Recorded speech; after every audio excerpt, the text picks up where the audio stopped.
What is up, everybody? Welcome to Boston Blue Beat for January 2023. We got Guilty Gear Strive action. Bringing the action, I am Lasergician, joined by the one, the only Lennox. How's it going, my dude?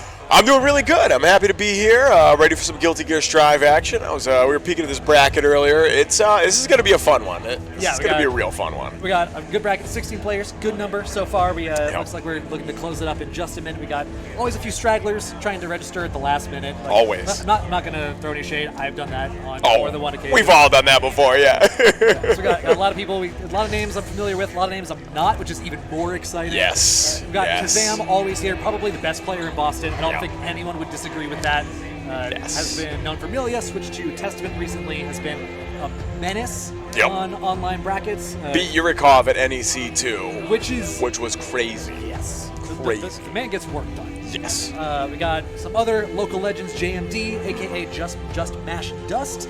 Well-known Xrd player, took a little break from Strive from a while. Looks like he's back. Yep. Which I'm excited for. I haven't seen him play Strive in 6+ months. It's been a while, yeah. Every time I see JMD's name, it's always Xrd. The local Xrd god over here.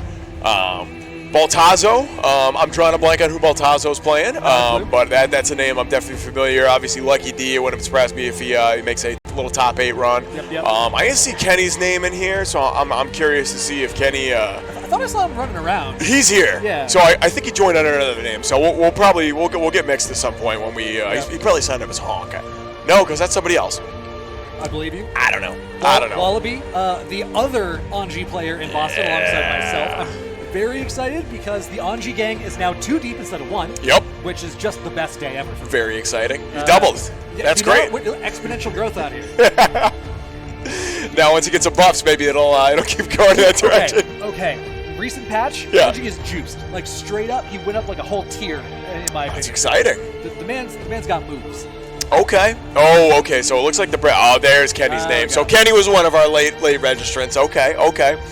Hell yeah, that's exciting. So we got Mozz. Yo, so this is actually a friggin' stacked bracket. This is a big bracket. So Mozz, another one of those guys we expect to go deep in the bracket anytime he shows up.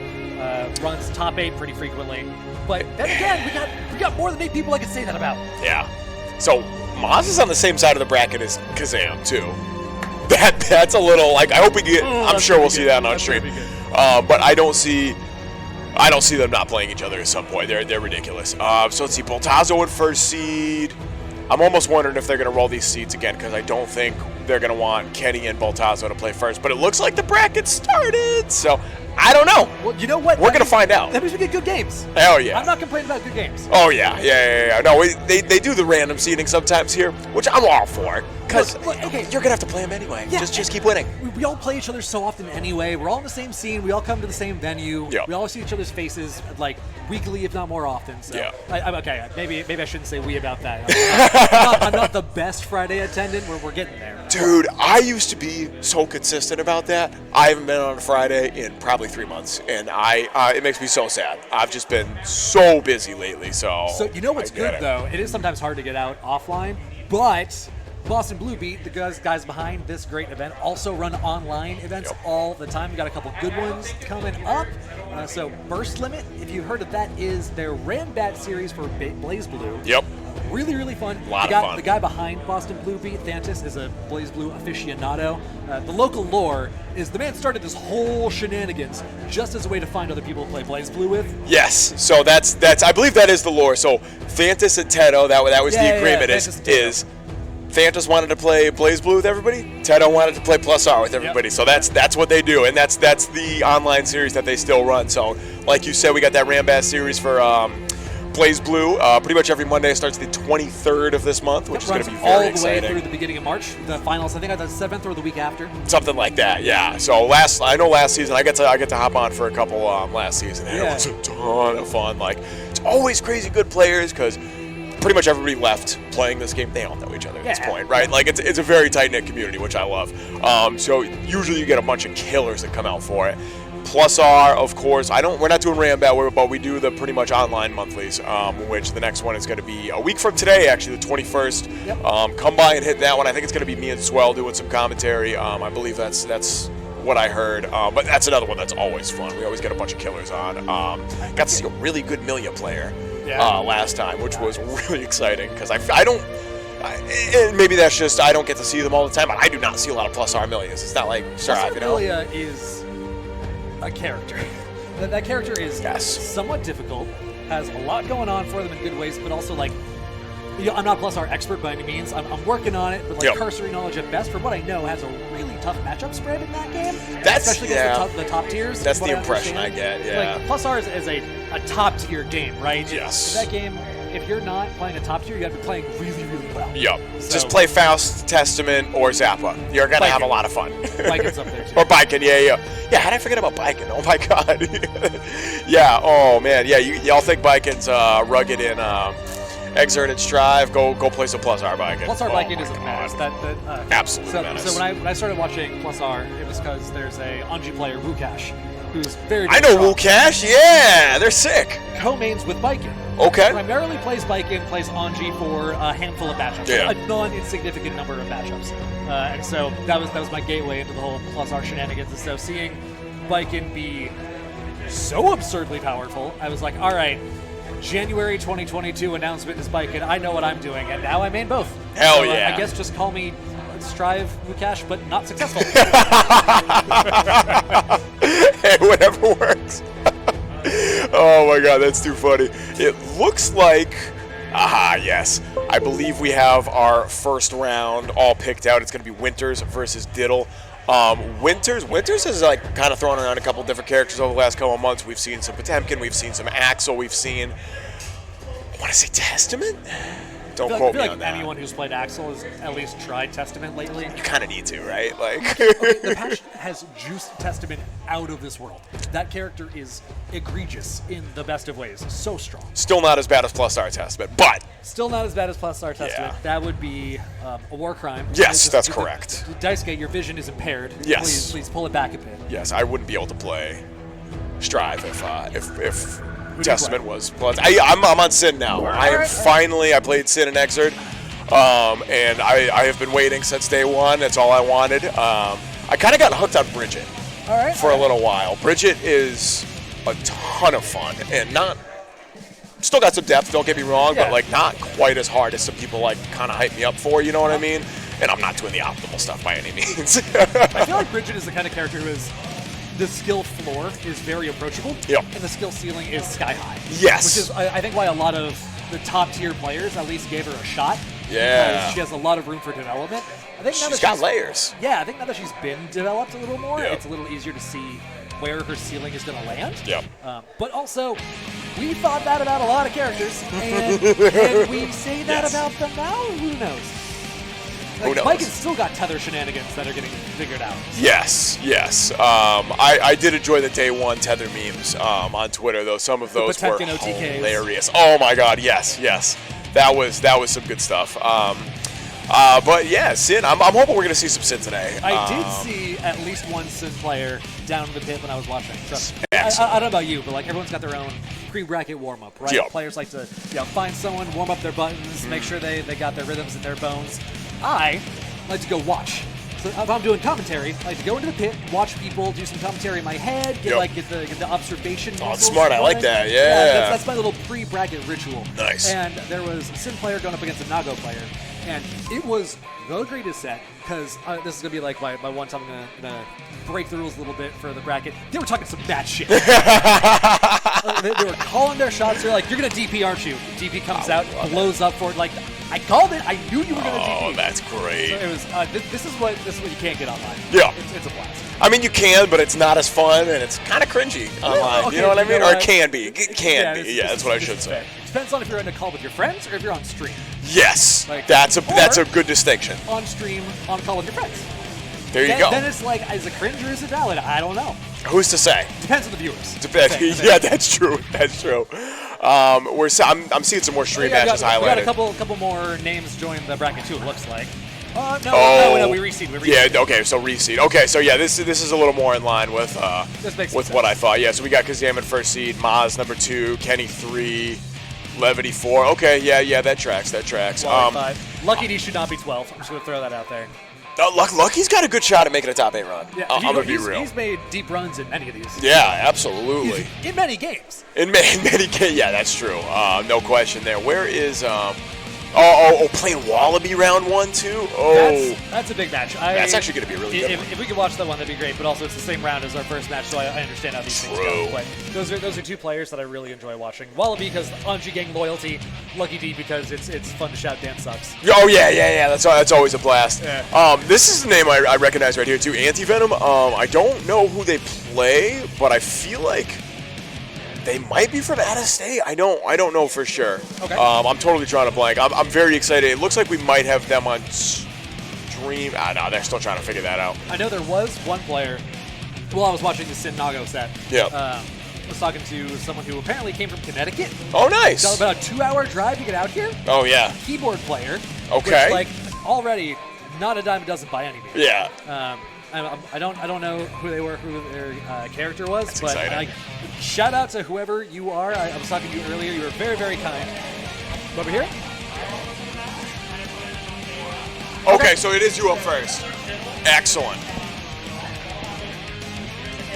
Yep, sounds perfect. All right, so we got confirmation. It is going to be Winters and Diddles for Diddles. It's going to be Winters and Diddle first. We're just waiting on Diddle to come back from KOF. We got a little KOF going on in the background here. Yep, like every event, we do run multiple events at a time. Yes. Make sure we maximize our thread count. Yes, absolutely. So it seems like you and Winters know each other a bit. You want to talk to me a little bit about their play? Winters is sick. Winters is pretty good at pretty much every game they decide to pick up. We were playing Melty for a little while. They were trying a couple different characters. I think finally landed on Dead Apostle Noel.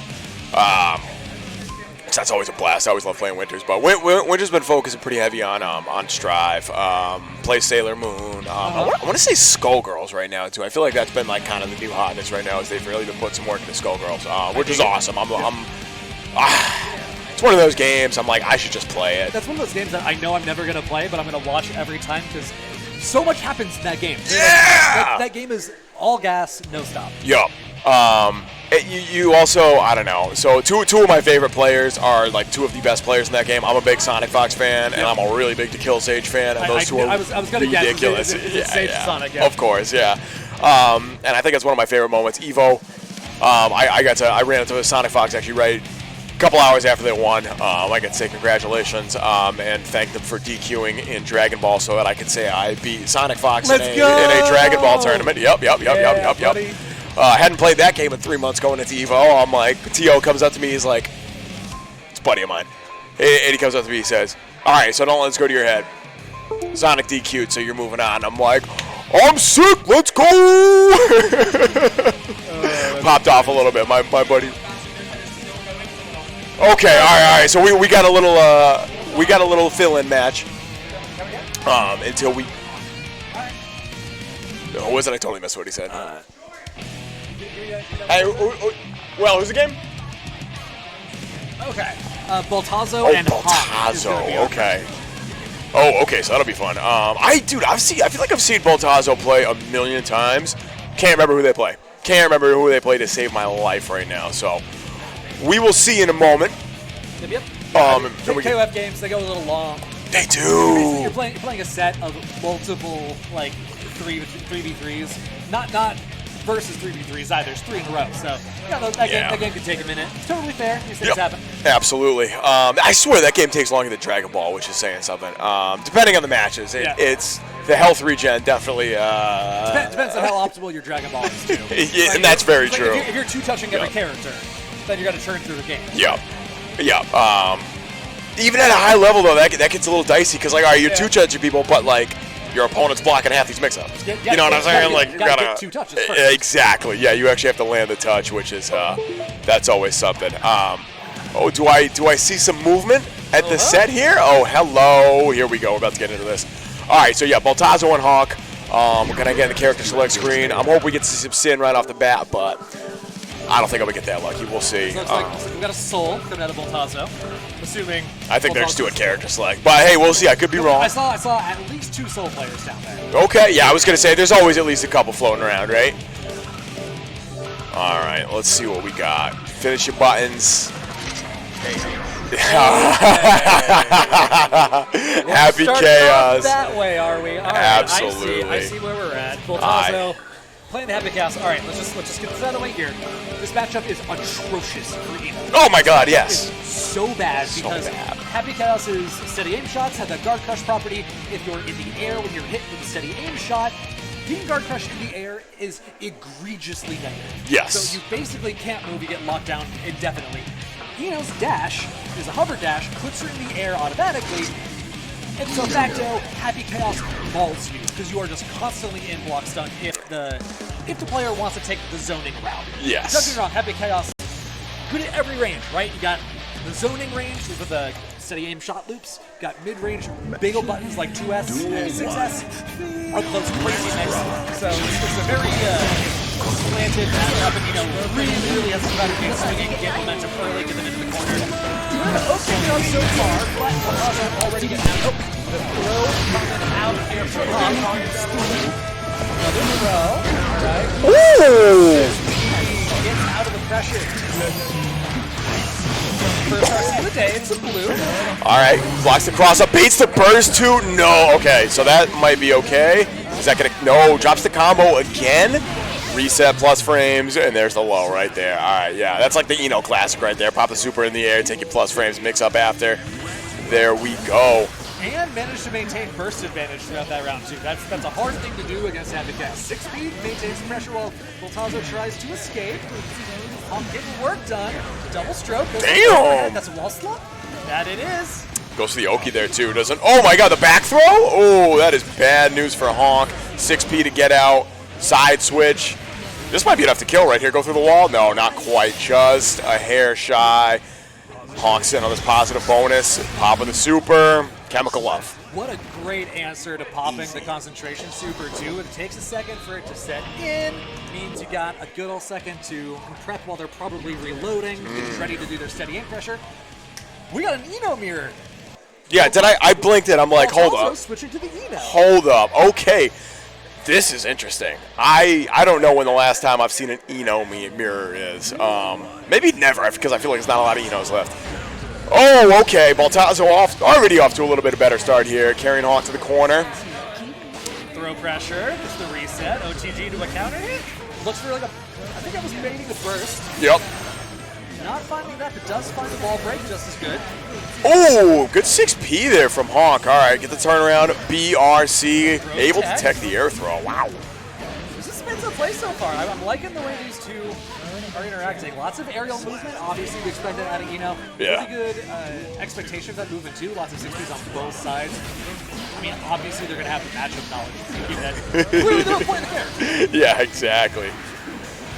Oh, my God. Whiff punish the, wow, you don't see that very often. All right, yeah, there it is. Has to spend the burst, get out of the corner. But still, yeah, and there's the 2D again. Or 2H, excuse me. Hop at each other over and over. Yeah. Like, am I going to come this time? Am I going to come this time? No, no. Oh, no. I will. That would have been it. That would have been the round. Oh, that is bad news. Okay, but Honk's going to get the throw, close it out anyway. Looks like they lost track a little bit of the grounded versus aerial state there. Expected a wall slump, but instead able to tech off that wall. 6P. Again. You know 6P is so good. Oh, my goodness. That thing is massive. Time to guess. Overhead this time. Confirm into the RC. 5 deep in the conversion. Keeps the corner pressure. Doesn't break the wall. I like that choice. Eno's wall pressure is stupid good. Wow, that's going to do it. Charge Dust to close it out. Honk taking another game. Wow. Yeah, it's looking mighty convincing. Oh, that's a pretty good one. Sticking with the Eno, though, is Boltazo. Knocking back the Happy Chaos. Yeah, I mean, clearly doing better with Eno last round, right? We actually got to see some momentum shifts going on. Very strong start onto that first game. And if they could just lock Honk down, I think this is going to be much easier for them. Wow, you got to be real careful in neutral, though, because Honk absolutely knows what you want to do. A JH air to air for a counter hit, that's a party starter for Eno. Yeah, absolutely. Eno's combos are big, don't get me wrong. They're not soul damage, but that JH is still a real good starter. Now we got pressure start out for Boltazo here. Meter available for Honk, looking for a YRC, maybe looking for a reversal. Oh, that was dirty. Yeah, OTG combo to close it out. Oh, man. Boltazo's on the board. Boltazo's on the board, yeah, absolutely. Well, kind of. Only one round. We'll see if they can take the game.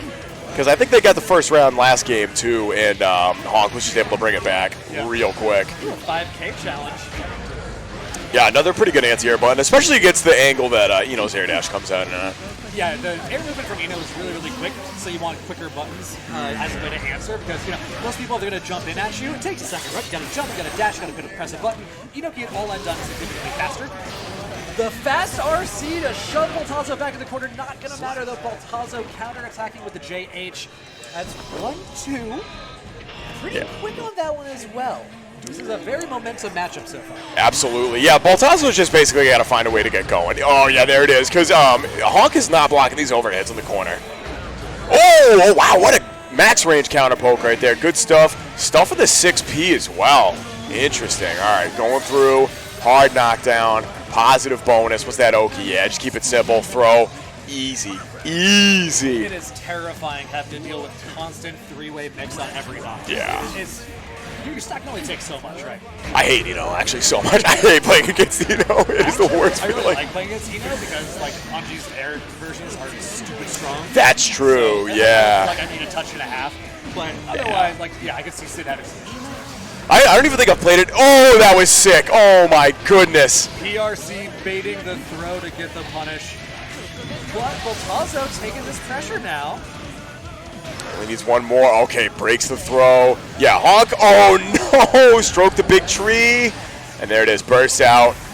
Still anybody's round right here. And that should do it. Yeah, air combo. Absolutely. Boltazo taking yet another one. We got a tie game. So, you know what I'm seeing here is Boltazo's neutral is waking. Yes. Honk is really throwing out a lot of preemptive buttons, expecting Boltazo to want to approach to occupy the space in front of the other character, right? I say as the exact opposite happens, but so far Boltazo's been getting a lot of whiff punish opportunities. Yep. And you can get hard knockdowns pretty easily with Eno to get your offense started. So Honk has been cleaning up the neutral pretty well here. I gotta stop cursing these players, man. What am I doing? Oh yeah, that's never gonna happen. We just gotta keep it rocking, baby. Keep it rocking. Oh, another 6P. Sit your ass back in the corner. Empty jump low that time. Overhead once again doesn't block, and that's going to do it. All right, going through the wall. One more round from Boltazo. Yo, are we about to see the reverse sweep right here? That is certainly what it looks like. Another huge counter poke right there. Yeah, get that hard knockdown once again. Got the triple guess, but it doesn't end up converting off the stray hit this time. Back to neutral, counter hit with the stroke. This is what I'm talking about. Those neutral interactions keep going in Boltazo's favor. The throw reaction, the heavy stroke is reactable. We have not seen that come into play too much so far. No, I think that was the first one, actually. Prime time to do it, because Honk needs this next hit just to stay alive. Baited. Oh! Baited. Oh, okay. I like going for the hop right there, too. I don't think he would have had time to get in for the full punish, so I absolutely love going for the hop, getting that guaranteed hit. Final round. Shout out Tekken Crew, double Luigi. Okay. Again. Dude, Honk just needs to get a little more consistent on defense. That's the big one right now. Trying to bait the burst. 6P. Honk not falling for it that time. Here we go. Defensive throw. Cross up into the gold burst. So smart. Look at that damage. Look at that damage. That is the turnaround that they need right here. Okay. Meter for defense. YRC, there it is. First one we've seen so far. Goes low on the guess. Carry to the corner. It's going to build the bar, too. Oh, no. Burst. Yeah, you have to. You don't have a choice right there. Have to do it. One more conversion. Had the RC. Didn't convert properly. PRC turns the momentum. Guess for game. One more chance. YRC comes through again. The Honk. No way. Honk takes the first game of the day. That was risky. That was so risky going for that. Honestly. Honk bet the farm. Yes. Yes. Wow. Had a meter too. So after YRC, I was half expecting like TK Super or something for the plus frames, but nah. Honk went for it. Wow. Yo, if that is an indication for how these games are gonna go so far tonight, we're gonna have a good time. We are gonna have a very good time. All right.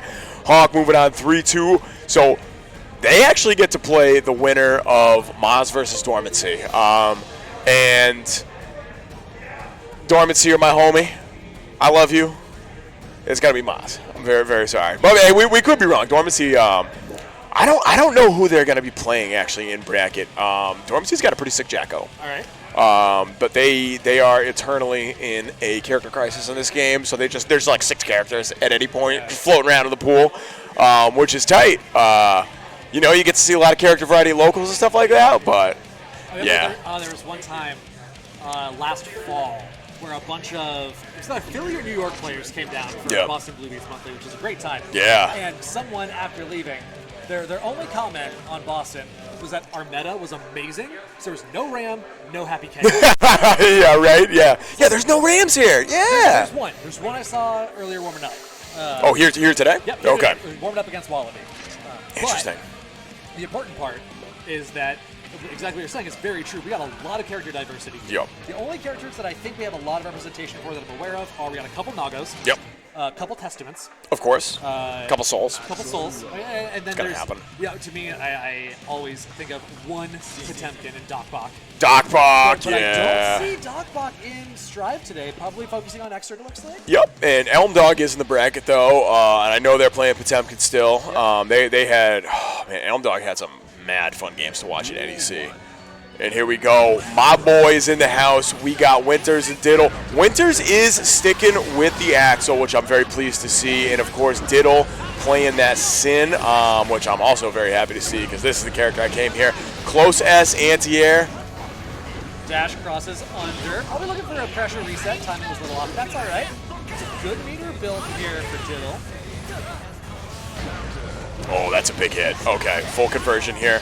Doesn't go for the super, though. Had plenty of meter. Throw's going to close it out anyway. So I really want to see, especially when you have that many resources, I really want to see the 236P, what is that, Tyrant Rave? The Tyrant Rave car cancel? That does so much damage. Oh, my God. Tyrant Barrel, yeah. Technical with it. Yeah. I do like the choice to keep the corner, though, especially against Axel. In that case, maybe not. I think the super would have killed. Yep. But generally, keeping corner pressure against the zoner means you can keep yourself in a favorable position, right? Absolutely. Letting the zoner go back to neutral is rough. No punish on the TP coming out of Winters means Diddle gets to take the pressure in the corner again. Yeah, and you got to be careful of that follow-up. If you don't have like the guaranteed punish where you jump up and hit him after the before the second hit comes in, like you kind of open yourself up to that RPS. Yeah. YRC, yeah. The JH coming out of Diddle makes a lot of sense. That button's got good range. Good way to try and get in. Command grab. There we go. Okay, so that's going to get the side switch right here, too. OTG into Rensen. 6H. I thought that was going to be enough to kill. Beautiful, beautiful stuff. YRC into throw. The Strive Classic. I mean, how many times have we seen that day one, right? Yeah. I know, I was doing that a ton. Especially on Sin, right? Sin's a strike throw character. Yes. Got a little bit of Rekka in there with the follow-ups on the specials, but primarily it's going to be stagger pressure, going to be strike throw, going to be a little bit of baiting. So not surprised to see YRC into an RPS strike throw. That's kind of Sin's bread and butter. Guard pressure plus frames. Good 2K2D coming out of Winters here to challenge the approach, but it doesn't matter too much for Diddle. Back with the pressure until this reversal super lands. Man, shouldn't have eaten right there. I'm going to be real. Doing the old Exert Sin routine. All right, plus frames. Yeah, just using 2S to frame trap. I love that. Keeping it simple, and there it is. That overhead is so hard to react to. It baits the burst. Here we go. Diddle. We got the bombos. That's going through. Positive bonus, plenty of meter. Okay, still wins neutral. 2K2D. We take those every time. The jump in, it's a classic. It is, yeah. And the JH has been getting used liberally and to great effect in this game. Diddle's been getting a lot of mileage out of getting with that button, getting in with the follow-ups too. L-cut, great mobility, JH on the air-to-air. Was looking for the close S right there, and unfortunately, has to spend the burst to maintain the corner. We got those? We got those? No, not quite. We don't got those quite yet. Maybe next time. Maybe next time. Okay, respecting the minus frames right there. Somehow gets the side switch. A little bit of a scramble there, and Diddle is going to be able to walk out with the hit. Was that a reset? No, not quite. Misses the air dash combo again. Text to throw off the YRC. That's okay. That's what we're here for, right? Here to get better. Here to practice. Yeah, absolutely. This is the spot. That combo, that's a victory for the day, right? If you weren't landing it before you're landing it down, that's where you get your win. That's fine. And that's the metric, too, is can you land it in training mode? Okay, good. Now can you land it in tournament? And turns out, Diddle getting it with the DP instead, that works just as well. Seen a couple rounds that Diddle won just off straight up raw DP. We'll have to see that. The last match I do think was one specific thing. Winters was really favoring backdashes on Wake Up. And 2H covers that, which is crazy. Exactly. We saw a lot of adaptation coming in with the delayed meaties instead of just straight up meaties coming out of Diddle. Then they can adjust to the backdash on wake up, keep the advantage, keep the wall breaks, all good things. But speaking of good things, Winter finding the spacing so far. Hasn't been able to hit that a lot in the match. Now we got those TK loops. Oh, I love this. I love this. One more. Yeah, there it is. Okay. Wow, all right, the wall break actually getting the kill right here. Winters finally getting around on the board. Checks it. Yeah, so this is the scary thing about Winters. They are a very, very good adaptation game. Start keying into some of these tendencies, especially when you're playing like characters like, oh my god, another big DP? Oh no, we're out of the corner. Raw 2H hits. That, I don't know if that's going to hit. It doesn't hit. Yep. No, it doesn't. Jumps over the second hit. Does he start pressure? Man, got the micro punish too. Not quite enough to make anything happen. Oh, okay, going for the throw reset. I like that actually. OTG with the close S. Run up pressure. Mix up after. Chooses to go for the empty jump low. If the wall doesn't, yeah, I was going to say. Oh, and it kills anyway? Axle health, that's right. I didn't expect that, but not a lot of hits in that combo means there's very low combo scaling. Yes. Look at the full, just probably nearly full 6H damage could be it. Oh, yeah. Hit goes up around. And Axel does not have much more health than Chip and Milia. Like, it's not a big difference, to be honest. A lot of people underestimate that. Team Winter's getting a lot of mileage out of the command throw. Diddle not reacting with the jump too well. Preemptive 2K2D to stuff out the L. Oh! There it is again. Le Bombos. Baited. There we go. This is what I'm talking about right here. We get that adjustment game going. Now you finally put one up on the board. Winters. Starting to look a little better here. Starting to get a little adjustment. We got one of our production runners cheering for the Winters win. Oh, yeah. Love to see the fans, homies supporting homies. Oh, yeah. I'm always down with a little bias going on in commentary, as long as it's balanced out too. You know what I'm saying? Winters, work done so far. Again, the preemptive 2K2D stuffing out the elk hunts. Yeah, and that's a really that's gonna punish. That is gonna punish. Don't eat, bro. Just don't do it. It's a really important part of this matchup is checking those elk hunts. You gotta confirm the knockdown before you try and get your dinner. Yes, that's very true. 5P closing it out. All right. You're right. Winters' reaction has been so adaptation has been so good.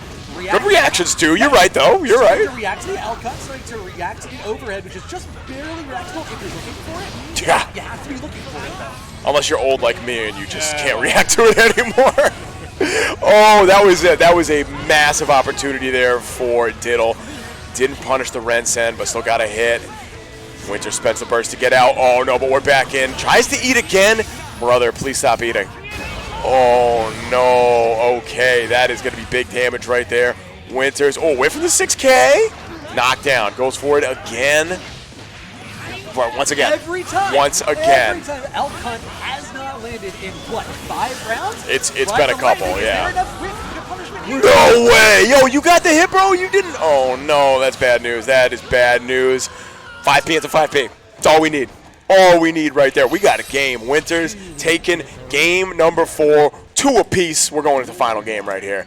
We'll see what kind of adaptation Diddle has right here. Okay, so that was an adaptation as well. Yep. The JH into the 2K2D has been predictable, so Winters manages to step it out, but it lands the next time. Big damage. To get the clean hit. Oh, wow, we got that too. Let's go. That's big damage. Okay, a hard knockdown, positive bonus, and this is where Sin gets really scary. In your face, like the patience there. Got counter hit, close as it looked like. Backdash. Finally having an answer for that command grab. This is Diddle's round to lose right here. Plenty of meter. Yo, just spend it. Ooh, peak driver. One more hit will do it. Okay, maybe 2, maybe I'm wrong. Good trade. That's okay. We take those. We got meter on both sides now, though. Oh, we've punished the beak driver. Easy. The JK on the air-to-air gets us 1 round away from a Diddle victory. So that's one thing I've noticed about Diddle so far. Oh, that's going to be big damage. Oh, no. Okay, doesn't get the full conversion.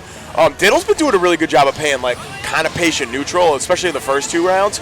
Or first 2 games, excuse me. Just playing around some of Axel's bigger buttons. Oh, no, we're out. Jumps command grub again. There we go. That's an adaptation we needed to see. 2K2D again being a little predictable, so the YRC gets spent. Push him back. Get the axis spacing game going. Oh, I like the thought right there, trying to get over the Renset follow-up, but it was not to be. And this is a hard thing for Diddle to come back from. Yeah, there it is. Winter bringing us to final game, final round. This is our last one. Just need one more. Both people going to have first by the end of this round, almost certainly. Yeah, absolutely. Spacing game going in the favor of Winters at the moment, but any second now. Not that hard for Sin to get in. If you got the spacing, we can cover it. The backdash gets caught, has to burst. That would have been big damage there if it weren't for that. Oh no! Set it up. Okay, this is big trouble. Okay, yeah, that's gonna hit. The super, not quite dead. Not sure if that's a read, if that's a fuzzy timing. Somehow Winters got in the head. And this is still very doable for Diddle right here, but literally cannot afford to get hit in the Rensen. Checking the ground approach. Winter taking the reverse sweep right here. Wow, good stuff. Very, very scary at first. Sin is a relatively simple character to play. And a very hard character to deal with when they're in your face and they're plus. Winters was able to bring that back. That was really good stuff. Love the adjustment right there. I think that was actually the key to the match is the adjustment. So Diddle coming out quick 2-0 because Sin has not a lot of tricks, but enough tricks to where you have to know which tricks they want to throw out. Yep. And so once Winters was able to get a read on the timing for the overhead is where we saw a lot of those reversal supers coming through. Timing on the Elk Hunt, and being able to react to the Elk Hunt. Oh, that was massive. The dash follow-ups as well. Yep. And to me, the biggest one was the auto-piloted air dash JH into 2K2D. Diddles really loved that approach. Don't get me wrong. Air approach into high into a low is going to get you a lot of mileage in a lot of matches. Yep. But Winters was able to check that more often than not. You do have landing lag after IADs, so when the 2K2D comes out from Winters in response, it's going to win out. Yeah. And then if you're not in time for that, you got YRC to back it up, take your turn. So I really like the way Winters responded to specifically that situation, but also to just general Sin gameplay over the course of the set. Yeah, absolutely. Very excited to see who we have next. Hoping to see some more Sin, because I didn't quite get my fill just yet. But we'll see. We'll see what we got next. Bracket's starting to fill out a little bit, and it looks like, oh, yeah, we're getting our wish. It looks like we are going to get our wish. Lucky D 3-0'd Aggro Craig. Another, Aggro Craig is another old school plus R player, I think? I believe that's correct. Yeah, and they're pretty damn good at plus R, if I remember correctly. So I think we're going to see possibly Wallaby versus Lucky D up next. That is a distinct chance. Anji versus Kai, right?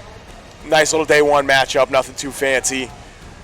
I really hope we can see that on stream because that's going to be a good one. I haven't seen Wallaby play in a minute, too, so you know what I hope we see, exciting. The bracket's been filling out pretty well. You know what hasn't necessarily gotten filled out as well as it could is the Matcherino. Matcherino, We do have Matcherino. For anyone who's new here, let me break it down for you. Matcherino is basically crowdfunding fighting game tournament pots, right? Yeah. You get to donate a little bit of money if you want to, and if you don't have it, we understand. You can still go to the Matcherino and click the claim code button. Thankfully, the glorious venture capitalist overlords that we serve are graciously offering a little bit of money to put into the pot every time you claim one of those codes. So head on over. It is no money out of your wallet unless you so choose to, in which case we thank you to the bottom of our hearts. We do. Exclamation point Matcherino in the chat. Oh, yes. No, I lied. We're not getting Wallaby versus Lucky D. We're getting Mozz versus my boy, Dormancy 207 in the house. Came all the way down from Maine. No kidding. Yeah. Homeboy lives like 20 minutes away from me. Yeah. You out in Maine too? Yes, sir. Oh, yeah. What are you doing down here? Dude, I'm always down here, dude. No, it kind of worked out great. I was in Connecticut yesterday after work visiting my dad. I didn't get to see him around Christmas, so shout out to my dad. I don't know if he's watching right now, but I sent him the link. Hopefully he's out there. Yeah, Yeah. You gotta pump those stream numbers somehow. Oh yeah, absolutely. So no, it was good to see him. I hadn't seen him in a while, honestly. Nice. So it was really good. I'm glad I could spend some time with him. That's awesome. Yeah, it was nice, and this is like the perfect halfway point in between going home. It's great. Get to stop by, play some video games, see my boys play. Usually we'll try to carpool down when we get like a couple cats from Maine. But obviously I was already down, so we had to do a little separate driving action this time, which is too bad. But next time we're hoping to get some more of the boys out. But wait, we'll see. We'll see. It's always good. You might know Johnny Echo, actually. He's one of the Tekken cats. I know the name. Haven't met him. Yeah, paw player. Very, pretty good paw player. Yeah. He'll throw the death fist at you. So, okay. So I actually wasn't sure who Dormancy was going to play. We had talked about Jacko, but they have been doing some work with Bridget lately, who is definitely a character that has kind of slowly become near and dear to my heart. Both these characters are some of my favorites. Mozz, of course, sticking with old faithful Nagari Yuki. This is kind of an interesting matchup. Bridget can contest level 1 blood. Okay. You know what I mean? Level 3 obviously gets a lot harder. Oh, okay. Wreck a series into the corner, and this is not where you want to be. So Bridget does have that DP, thankfully. Yeah, 6P. Good stuff from Mozz. Okay, wall break. Yup, super. Nice and easy. Yeah, Bridget low health pool. This is going to be big damage just off of one interaction. Oh, yeah. Yeah, it doesn't take a lot for Nago to take a mile in this matchup. That said, Bridget can get a lot going here, too. There's a lot of really good combo routes that are really, really hard to react to from Bridget, no matter what character you're playing. Yep. Vortex character, so, get one hard knockdown. You can keep the round, but is vulnerable to 6P on the rolling movement. If you get predictable with it, Mozz already got that working twice. Yeah. 2K, honestly, like 2K2D is kind of your best friend. We talked about that a little bit last match, but it's such a good job for setting up. Yeah, see, going for it right there and just setting it up. Even if you don't get the Oki after, like frame trap, get a stray hit here and there, and that's going to be a punish. Set it up. Ooh, going for the fancy stuff. Okay, Dormancy, I see you. But once again, Mozz's defense is too sick, and we've seen that how many times over the last year? Like, one of those people you always expect to be at least like top 4, top 3. Yep. And there's a reason for it. Super solid player. If Mozz isn't in Grand, something's gone horribly wrong. Like, just straight up. Mozz is one of the only people. Right. We may have had a killer bracket that day. Yeah. Horribly right. Yeah, that's true. Yeah, Mozz is one of the few people that could give Kazam a good game. Oh, here we go. See, this is the Oki I want to see. Okay, good frame traps. Yup, Dormancy, that close ass pressure. There we go. That space being covered by the yo-yo is next. Nago able to contest that same range, but like you were saying earlier, that level 3 blood does make it pretty risky to try and approach for it. Stuffs out the Fukio forward. I love it. Back throw into the corner. Ooh, trying to set it up. We got the bombos. Let's go. Yo, that was sick, dude. Didn't get the super wall break, though. Not quite enough damage. Needs one more interaction. Wow. Mixing up the movement like we were saying before. So this is the scary thing about this character for me, is the layers. So Dormancy showed layer 1 right off the bat. Okay, you 6P'd it a couple times. Okay, fine. Yeah, make him happen. Yeah. No, that's good. I'm glad you did that, because now you have to get layer 2. Yeah. Oh, the 5P. This is why Mozz is so frustrating to play against, because he's got these stupid confirms that always get a ton of damage and great Oki. Like, dude has put in so much work to this game. It is always a blast watching them play. Yeah, he's very consistent. Very consistent, like, yeah. Every bracket he's out, he's playing consistently and winning consistently for it. Oh my god, counter hit jumping? Let's go. Okay, that could be a big problem for Mozz. No burst. Oh no! So the 5P check on the come-in.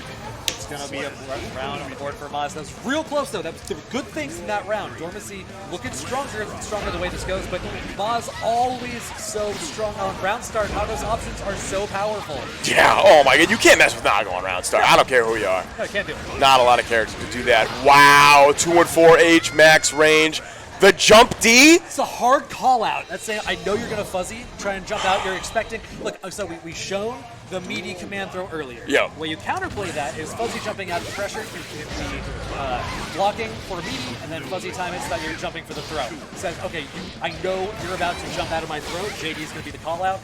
And explain that he's already in half-life. Yeah. Yeah, this is the hard thing about this matchup. Oh no, the counter hit reset has to DP. Yeah, I don't blame you.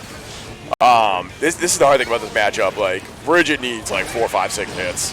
Nago needs 3 tops. I feel like Dormancy is trying to burst bait a little too hard with the rolling movement setups. Yeah. We've been seeing after any of these starters, throwing out the yo-yo, looking for a burst by standing back for a second, but it's not converting the way it needs to. Yeah, I feel like that's more dealing with the fact that Mozz has a very active defense, trying to play the mid-range game here, and that's kind of why, because Mozz is really on point these 6Ps, and even the defensive throws, we've seen that quite a few times. I mean, it won Mozz the last round.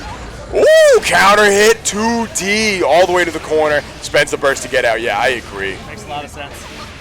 Yeah, I really feel like that's a very necessary part of Dormancy's game plan right here is they have to play at that mid-range a little bit. Because that's why. That's why. Mozz's defense is too good. He knows the spots to throw you at, knows when to press close Fs, and knows when to just wait. Yeah, the risk reward is really skewed in Mozz's favor when you start getting into those closer ranges. So yes. I like the fast RC. That's a good way to try and get some mix-ups going without having to play the long range game that's not been going so well. Pressure's getting started. RC again. Just walking low. Command throw. First time that's been represented so far. Kind of needs it right here. No! Has to spend the burst. Yeah. Projectile invulnerable with the clone. Yup. That hurts so bad. Unfortunate. Wow. Is that a 3-0? That was a 3-0. That was a 3-0. Which is too bad because we saw some really, really good offensive sequences from Dormancy. Like, very clear that they have been practicing their offense. They know what to do on Oki. They know, and more importantly, they know how to layer their offense where it's not just kind of you're 6P'ing the same predictable spot. So I feel like that was really just a matter of Dormancy getting started a little late in the set. Yeah.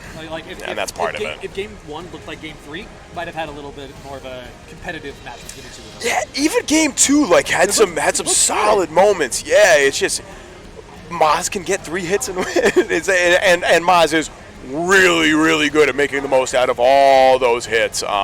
Which is a huge deal. And I like what you said about Mozz having very active defense. That was super true. A lot of Shizuru Yuki's the Dragon Punch. Yep. A lot of 5Ps and 6Ps. Just a lot of ways to be proactive on the receiving end of the pressure.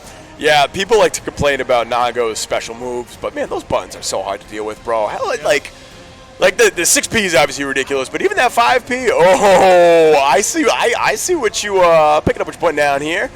So we're finally we're still in round 2. Let's go. So Kenny versus the Nushinator, which is a top tier name, by the way. Absolutely.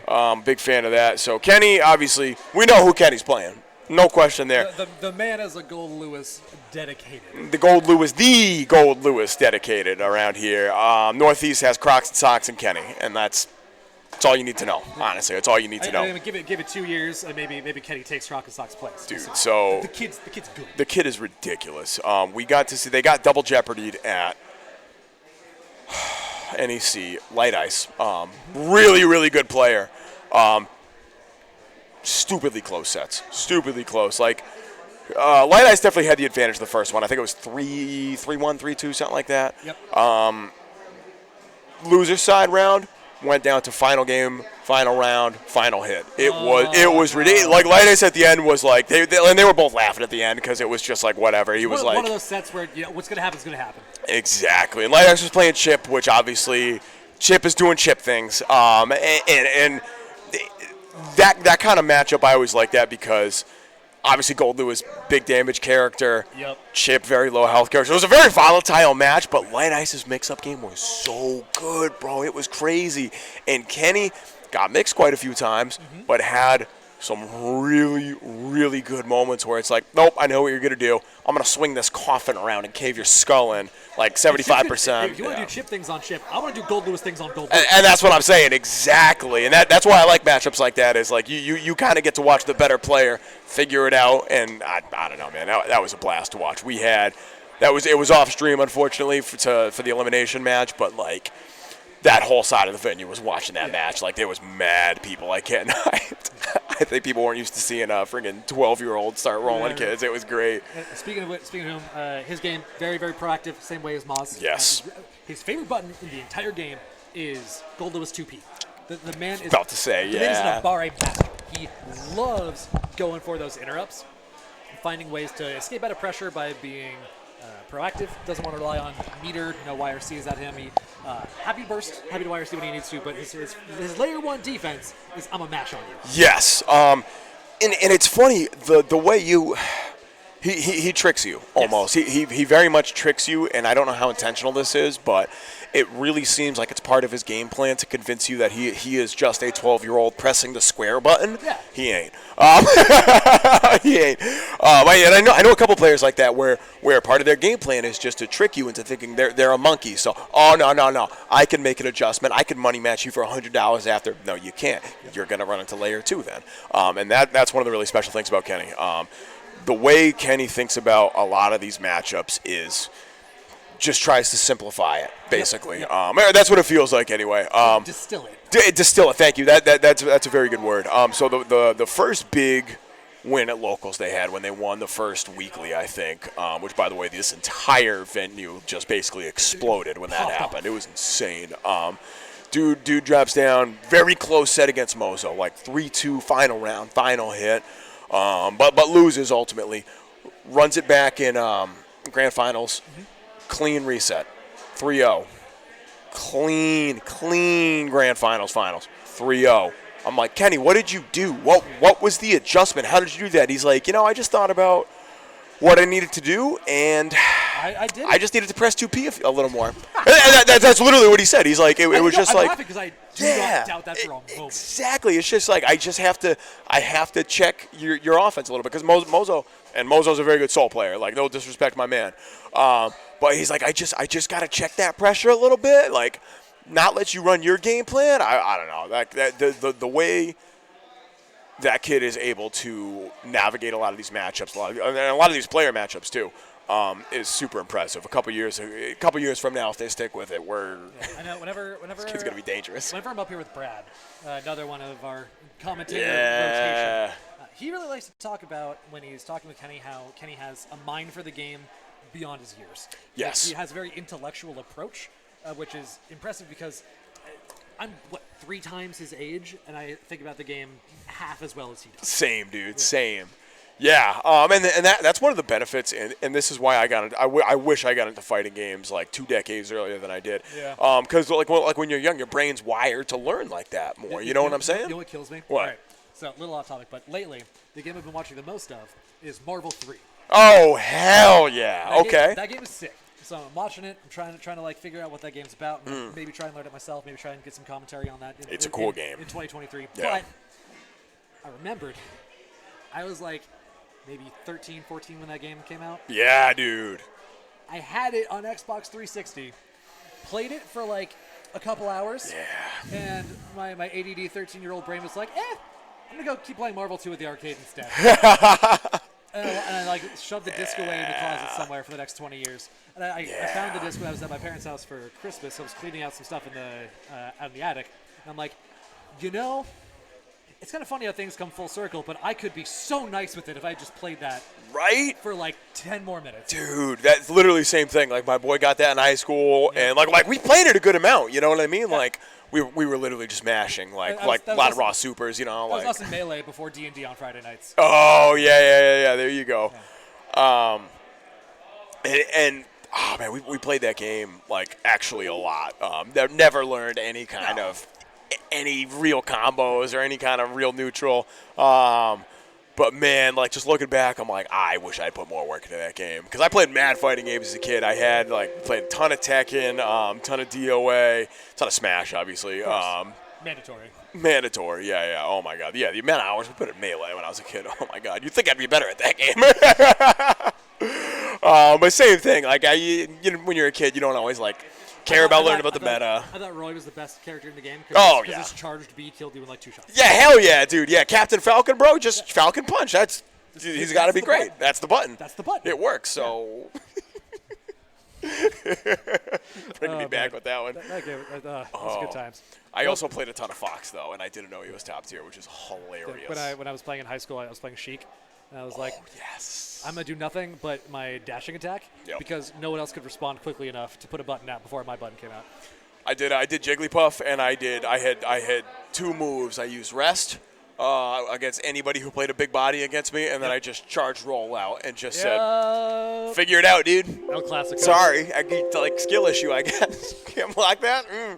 My buddy found out how he could roll out and on connection Rest to just murder you for 1 million damage. So he would 2-touch us, and we're getting pissed. How do you do that? What's going on? You know what? I'll make you a deal. Everyone out in chat, hit up the Matcherino. If someone donates $50, I will bring out a setup for Melee to the next time we run this event. Oh, there we go. All right. I'd be curious. I feel like there's a couple low-key You know, like at least we could get at least people to mash melee for an event. Oh, yeah. You know, we could make that happen. I'll play it casually. I don't know how to do any of the good stuff. I couldn't L cancel or wave dash or what. I don't even know what the tech is. I got no idea. I'll play it. I don't care. I had a ton of fun in the game. I'm gonna mash my little heart out. Yeah, exactly. Speaking of mashing, we still waiting on Kenny versus Nushinator. Not sure. Looks like they're sitting down. Yeah, looks like they're getting ready. Looks like maybe a tech issue that we're trying to work out. Yeah, that is what it's looking like. Are they playing this on PC? So I know there is a PC setup so that anyone who plays on keyboard can do so. I don't know if the stream setup is PC. Oh, they're having audio issues. Right, That's what it is. thank Okay. Yeah, I saw the Windows menu come up on here earlier, Right. and I wasn't sure if that was stream stuff or if that was the game. But I think it is the game because we're seeing multiple, like up to 4 controllers on here, which is the yeah. Well, so if we got a minute downtime, we can talk a little bit about what we got upcoming in the near future. If you haven't heard it before, Boston Blue Beat does run offline monthlies. That means it happens every month. Our next offline monthly is going to be February 11th, so about 4 weeks from now. We've got all the usual games: Xrd, Strive, BBCF, Melty, DBFZ. I think they might run Sailor Moon if enough people show up. I don't really know. It's always there in the background. There's always there. Sailor Moon, like being the person breathing heavily over Helga Pataki's shoulder. I mean, I can see it from right here through the screen. Yeah, dude, somebody always brings the Sailor Moon setup. It's great. Yeah, so stop by. It's a lot of fun. Got a lot of good people here, a lot of good games. Yeah. A lot of good food. Yeah, true. Yeah, the food here is like actually top tier. Surprisingly good. And if you're more on the online side, we got Burst Limit is our Ranbat series. It is so it's more like a league than anything, where every week we play for a bracket where you play only random. And you get I guess a point structure of some sort. I'm not the Blaze Blue guy, but you were on that last time, right? Yeah, I don't know how the point structure works either.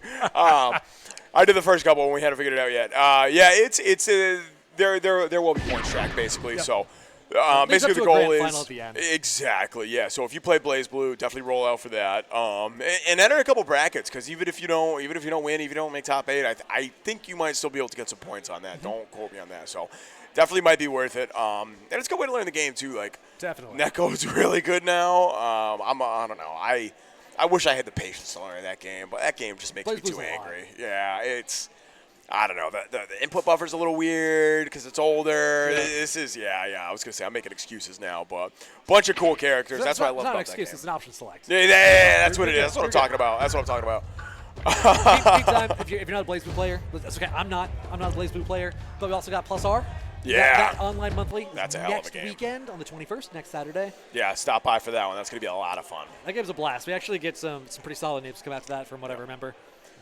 Elvin Shadow was entering for a while. For I know the Casa Plus R for a while, and I want to say it came out for the Boston Blue Beat too, but don't quote me on that part. Casa ran Plus R? When Rollback dropped, Casa ran Plus R every single week. That's hilarious. I literally did commentary for Plus R for Casa 2 days ago for Strive. I did not know they ran Plus R. That's funny. Yeah, they have not lately. Not lately. This was like. Speaking of which, shout out Casa. 2020. Yeah, big shout out to Casa. Oh my God. Good folks. Yeah, all good people over there. A lot of us here in Boston owe a lot to Bunch and the Casa team for sure. Bunch is a real one. Yes, Bunch is a real one. Bunch is a really good dude. Knows his stuff too. You need anyone to run bracket. Dude is a TO extraordinaire. Dude is a TO, and he does so much. It's not just TOing. He does an absurd amount of work behind the scenes too, to the point where he's like looking for other bracket runners. He's like, I'm going to need some help. Yeah. So, by the way, shout out to Yost. Yeah, exactly. Yeah. Yost, what's up? Yost does a really good job. And super nice dude. I got to meet Yost at ECT, I think. I can't remember what event that was. At an event somewhere. Yeah. Super nice dude. Oh, my God. Really good people over there at Casa. So I'm little segue here. We're starting to fill out top 16 for winners here. Kazam and Winters is going to be a really fun one to watch. That'll be an interesting one. They both play zoners, depending on your definition of a zoner. True. Yeah, Kazam's on that Testament has been went through a little bit of a, not character crisis, more of a character exploration. Yes. Saw at the end of last year. Yep. Was on Milia for a long time. Had the LK syndrome, wasn't feeling Milia at the top level. Because Milia sucks. sucks, dude. At that level. Yeah, at that level, she's and not good. Kazam's at that level. Yes. So for for me, it doesn't matter, right? The level I play at, Milia's totally fine. Oh yeah. Cats like me get mixed by Milia every day. Oh my god, yeah. But so was feeling a little pressure with the character. So I know there was one event they did here where he won with Bridget. I missed that one. Yeah. Oh, I would have loved to see that. It was That's too bad. Right after the character came out. I think course. It was maybe in like October, September, somewhere in there. Oh, okay. Yeah. A while back. Then I'm not sure what he was up to after that, but stuck to Testament pretty soon after that, like maybe November, December last year. Yep. Has been killing it with Testament lately. Had a great run at NEC, top 8 winter side, beat Yurikov, which I believe that deteriorated into a Milia mirror, which was wild. Milia mirrors flail in the best of ways. Yes. Or they might have started as that. I don't remember. They started with the Milia mirror, and that's what tripped us up because they had both moved on to other characters. So we're like, was this an agreed upon thing? Like, is this a grudge match? What's going on? So I talked to Kazam after. He's like, no, it was just mutually assured destruction because if I picked Testament, he was going to pick somebody else to counter pick, blah, blah, blah. So I think Kazam went down. We went into the set on like layer 4. Exactly. That's what it boils down to, basically. Is they went into that set on layer 4, which was sick. But Kazam clutched it out, which is crazy because Yurikov was the Milia up there with LK, of course, for a very long time. And I think Yurikov, I don't even know if they made top 8, which is crazy. I'm sure they did. They probably won KOF knowing them. They're really good at KOF. Oh, okay. We got it fixed. We're back in it. Here we go. We get the game volume down just a little bit. Yeah. Thank you so much. That's perfect. All right, so we're going to see. So this is a matchup that Kenny's actually very familiar with, kind of like we were talking about earlier. Plenty of good souls in the area. Shout out to Mozz. Shout out to Aerodad. I'm forgetting a couple more. Shout out to Kite. They played Soul for a hot second. But there's only one character in this game. Does Kite play it? Kite's the DBFZ player, right? Yes. Yeah. Kite's on Happy Chaos now. Yeah. He goes back and forth in this game. I had to think about that. Sorry. All right, so right off the bat, Kenny doing Kenny things. Ooh, not waiting. I really like representing the DP early in this set. If you don't show it, then Kenny doesn't have to fear. Yes. Yeah. No point in respecting it if you're not using it. Yeah, there it is. All right. The big fist. Look at that man's hand. That could just pick Soul up by his head. Ham hands. He's got the ham hands, exactly. Kenny gets away with Round Start, Behemoth, Typhoon way more than he ought to. Those buttons have startup. And I mean, if you're Soul, what are you going to do? Like, Round Start DP? That's not a sustainable option. It's always 6H, yeah. 5K, that's like double 3-frame buttons. That's true. Yeah, you're right. Yeah, Round Start 6H is Soul. That's how you know you're a real Soul player, actually. You're right. Also, we saw Nushinator ran up and was in range for what most people do as a fat man to get the guard crush, get some plus frames. Kenny, a well-known wake-up super enjoyer. Like, it is a fact. Kenny turns that butter on. Yes.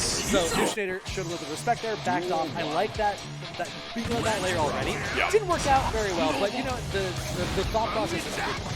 And it's super funny too because over like the last month specifically, Kenny has been working on not just randomly ripping Wake Up DP, still represents it, which is a very strong thing. But yeah, not nearly as blamelessly as they used to. That mix is nasty. So fast RC out of the JP, you get a 3-way mix. You go another overhead further to JP, you go low, the gravity pulls you down the field quick after a fast roll. Pretty good run. That's been developed pretty strong by Soul players for the last couple months. And all right, Kenny making the comeback here, blocking the charge, dust from Nushinator, and now this is where things get interesting. Oh, the second overhead. Cover it up, ERC, guard crush again, overhead. That's going to do it. He has that. Yeah. Good comeback. You burn through so much meter trying to FB out Adult Lewis. If you're not IBFBing it, you're not getting those like real close 3-frame windows. It don't suck your meter from college defense. And the nice part about that is too, you can lab a lot of that because obviously Gold Lewis has a lot of different Behemoth typhoons, but starter problem are a little different. So if you know which one to look for, you can't lab the timings, but that's a lot of work. Not a lot of people are willing to put in that work. He lands. That's a big counter hit. And once again, Kenny's on a massive life deficit. Oh no, but it only takes one hit. Spencer YRC, yeah, can call the meter. Okay, first to get out. First, you're going to get it back next round anyway, and if you're right, you just kill the man. Dead, the baits jump the cancel. first. Kenny. That was sick, bro. This kid's good. This kid's good. And there wasn't even really anything Nushinator did wrong either. Like, it's just one or two neutral interactions, and all it takes for Gold Lewis to steamroll the rest of the round. And here we see already the JD with the good proactive defense of Nushinator gets out of the pressure. And that's the adjustment I think they need to make. We saw a little too many, like, backdash rush forward, and Kenny's ready with that forward, because that just covers that space naturally. So, yeah, that's what I want to see is more 5K on defense, which is so scary against Gold Lewis, though. Ooh. It's not scary against Gold Lewis. I like the backup. Keep the corner. The neutral's been doing pretty well for Kenny, but there's no reason to reset to neutral if you don't have to. But the run-up gun flame catches Kenny pressing his button. Yeah, Nushinator finally taking a round. Yeah, Kenny's been playing, like, honestly, a lot more patient than I'm kind of used to. It's really nice to see. Which, and he still has these moments where he's like, okay, I'm turning on, I'm going in, which you need to do with Gold Lewis. But yeah, he's been slowing it down, playing it safe when he needs to. Ooh, and there's that 6K, or 6H, excuse me. Wow, back throw into the corner. Yeah, I love representing that. Ooh, good for a throw, attack on the PRC out, spend the meter, trying to keep himself safe. Gets out the corner. Jumping BT. There's that 2 Just fuzzy mash. He doesn't even convert off it. It's literally just used as a check. Like, hey, you paying attention? Yeah. What's going on? Is your timing tight enough? No? All right, my turn then. It's my turn. This call. Oh, baits it again! Are you kidding me? It's so early into round 2. Usually round 3 you want to hold it to the end to make sure you're not going to get your life taken out before the game ends. I like spending it early because it's a very momentum-based character, but Kenny adapting, getting on that layer immediately, basing with the jump cancel, ends the round so quickly with that Gold Lewis damage. I think he's got an OS for that, or maybe he is just that sick, but he has been very consistent with baiting those bursts. I don't know. Like some fuzzy jump timing, maybe? That's what I'm thinking, because I feel like I've seen that in other games where he's very consistent with it. like kind of like, is that an OS? I don't know. But either way, though, Kenny, man, very quick 3-0. So we actually had the potential. Oh, that's too bad. If Elm Dog had won, Kenny would have had to play Elm Dog. And they are brothers, actually. Elm Dog is the one who brings in Kenny to all these events. That would have been a lot of fun to watch, actually, because those two play each other all the time. But instead, going to be going up against Coles. Not someone I'm familiar with you? No, me neither. Seen it pretty well, though, so clearly somebody knows them. Moving into top 16 winners here. Oh, man, if we see any losers games, that would be a really fun one to watch. Boltazo and Dormancy. Yeah. Just based on what we saw from the two of them earlier, I think that would be a ton of fun. You know what I'm seeing? Kazam already 3-0'd Winters. Crazy. Which, it's Kazam. Like, has Kazam dropped a game yet? Oh, no. Okay, cool. Good talk. Expected value. Yeah. Kazam's just really good at Guilty Gear. Kazam, I'm good. I think Kazam got top 50 at EVO, which for those of you that don't know, that was a 1,500 person bracket. So top 50 is ridiculous. Might have even been top 26. I don't know. I might have to ask him after because it was a hell of a run. So I'm seeing Nagariuki. Gee. Okay, so that means we're seeing Origami versus Wallaby. Oh, it says it right there. Oh, goodness. Finally, I got one other Anji in Boston. Let's go. We have the representation. Yeah, the problem is this matchup is rough. What do you mean, dude? It's even but obnoxious because you get really good combo conversions on Naga, especially if you kind of force him into level 3 blood pretty quickly because he can spin through. His neutral against most characters is my buttons are big. Yes. And Anji gets through that really, really well with spin. So Naga kind of has to live in high blood, and Anji doesn't damage. So you can get a kill off of these sorts of touches. Like, going for the place in the corner. Wow. That's gonna kill. Okay, has a meter for super. So yeah, Wallaby's played Mozz good enough. I don't know how recently. This is the first time honestly I've seen Wallaby play in a minute. Yep. But I know they know this matchup. I know. Damn. Yeah, that's a hell of a round start. Good round start option. Origami chooses to keep the corner pressure yet again. Like the JD to do a little air stall right there. Wallaby not quite getting the momentum he needed. No, you do not want to get counter hit by 2H. I don't care how much health Get you him! have. Get him! BRC, yeah, wait for the burst. Dead. There it is. Excellent stuff from Wallaby. That was clean, bro. Yeah, there were a few things Origami can clean up the next round. Combo conversions didn't quite work out the way they needed to. A couple side switches that didn't quite attempt to. Counter hit from the 2S. Very good ground start option for Mozz. Oh, no, you can't up back there. Oh, too scary. Okay, gets the far S. Spin to win. Just spin to win. That's exactly what I'm talking about. That's the reason Honk doesn't get mauled in this match. Yeah. Because you can try and spin out.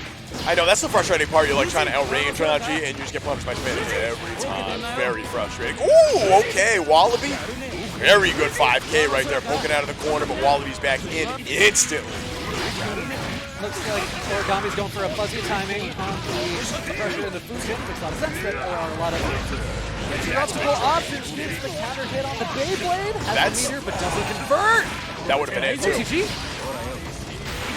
No way! Doesn't find it. Blood actually saved them right there. Origami gifted a miracle right here. And yeah, I was going to say, you get the chain shift right there. Like, yep, okay, take a deep breath, see what you need. That's so rough. Sick, dude. As like oversaturated as Nagaryuki feels, like when you see a good Nagaryuki, man, I love seeing that, bro. He's so much fun to watch. Ooh! Look at this. RC side switch, gets the dash cancel. Not quite enough there, but that's still a great situation for Wallaby here. Massive life lead, positive bonus. Doesn't even need the meter though. Oh. The post-wall break situation is really interesting for Anji. Okay, I'm not going to talk a lot about Anji. No, do it, please. I want to hear it. But post-wall break, you're slightly farther away than you are on round start. Yeah. Which means far slash, which usually leads to a lot of stuff. It's still a good round start button, don't get me wrong. Sure. But it's a little better post-wall break because you have that little bit of extra moves that don't. Right. Like a lot, like Nago 5K can challenge a round start, but it can't challenge far slash as well from a post-wall break situation. I didn't know that, actually. That's really good to know. It's really interesting. The more you learn. And 2-0 for Wallaby here, playing very, very well, winning neutral more often than not. We're starting to see a little adjustment here from Origami, though. Like, actually took around that last game, that first game, super rough, not gonna lie. But yeah, see, Wallaby's starting to get the read into where they want to poke. Yeah, low, PRC, doesn't go for the mix right there, keeping it easy. Gold burst connects. Able to do the follow-up? Wow, he teched that? Bro, I would've got smoked there, I'm not gonna lie. I got it. Yeah, I think Origami's just getting a little predictable on the timing after reset. Like every time he manages to, you gotta block, but you can go for a Kara Nagiha after the first hit of Jitsu. Looks like he was expecting Kara Rin instead. Yeah. Ended up getting it. Looking for a backdash maybe. And a big part of Wallaby's game, oh my god, making the command grab whiff. Oh, Dios mío. Another counter hit, that's gonna be big damage. No, it doesn't even spend the super here. Up backing. Gets hit, has meter. Is this going to be enough to kill the super? It might just be, but Nago's really tanky. Yeah, I don't think. No, it's enough. Oh, 3-0 for Wallaby. Yeah, so that's like a big part of Wallaby's normal game plan, especially with this character anyway. Smother you, A, force you to make mistakes, right? Yeah. But B, just don't let your opponent get those adjustments in, because Wallaby just wants to win, like, right away. And half the time, like, especially the games that Wallaby wins in a big way, they're fast. Yeah. Very momentum-based. Very, very good and able to capitalize on that momentum, find out what works, and not spam it. That's not the right word I'm looking for, but switch up his options. Be relentless. That's a good way to say it. Yeah, just be relentless with it. Switches up his options just enough where it's not entirely predictable, but at the same time is very relentless with that. So that's actually interesting you bring that up, because I think that the reason Wallaby had such an easy time with that round was Origami wasn't switching things up. Yeah. After bursts, after YRCs, after emptying Wallaby out of his pressure, he always went for far slash. Yeah. And Wallaby, your layer one is after resetting to neutral, spin and see what they're gonna do. Yeah. And then you can adjust your game plan from there. But that's one way to play Anji. That's the way Wallaby was playing. Yes. Some other people like to play more of a footsie game, because your 2S is really good, R/slash is good with punish. But the way Wallaby liked to play it, which is a very valid way to play, is layer 1 is spin. And Origami kept playing into spin on layer 1, so there was no need for Wallaby to really change anything. And spinning Nago gives Anji a lot to do. Yes. The reason Nago is so threatening is because he always has cancel options. Yeah. He can always cancel the Fukyo and the Beyblade and Shizuryuki, but when you spin, you have enough recovery left on those moves and frame advantage from the spin that you don't have to fear that, and you can just start running train over all over Nago. So Origami not being able to make that adjustment in the neutral reset game means Wallaby doesn't have to make any adjustments either. Yeah. Run over the set. And, you know, I'm not going to lie. Okay. There are some events where you want to be more professional than not. Sure. There are some events where the one other Anji player in your scene wins a game. Yeah. And you know what? You got to pop off a little bit. Let's go! Let's go! Oh, yeah. Oh, especially once we get into top 8. This place is going to get a little crazier, I think. All right, and I'm going to help facilitate that. I'm going to be real with you. Look, commentators can be rabble-rousers. We know it's part of our job. It's in the description. Yes. I'm not going to be made to apologize, but I am going to apologize in advance for the terror that is going to be Kenny playing again. We've got Kenny going up against Coles, who is a Ramblethal player, apparently.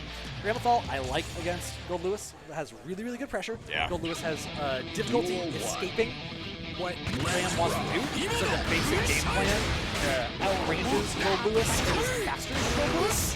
But sometimes it doesn't matter because if Gold Lewis gets in, he doesn't have a lot of options other than universal options. Yeah, right? yeah, You have exactly. you have backdash, you have IRC. Sometimes the backdash is enough though, and you get a counter hit on back to 3. Jeez, he's got blocking all this. Finally opened up here. Kenny getting forced back, and that's going to do it. Yeah, it doesn't even try to make the burst right there. I don't blame you.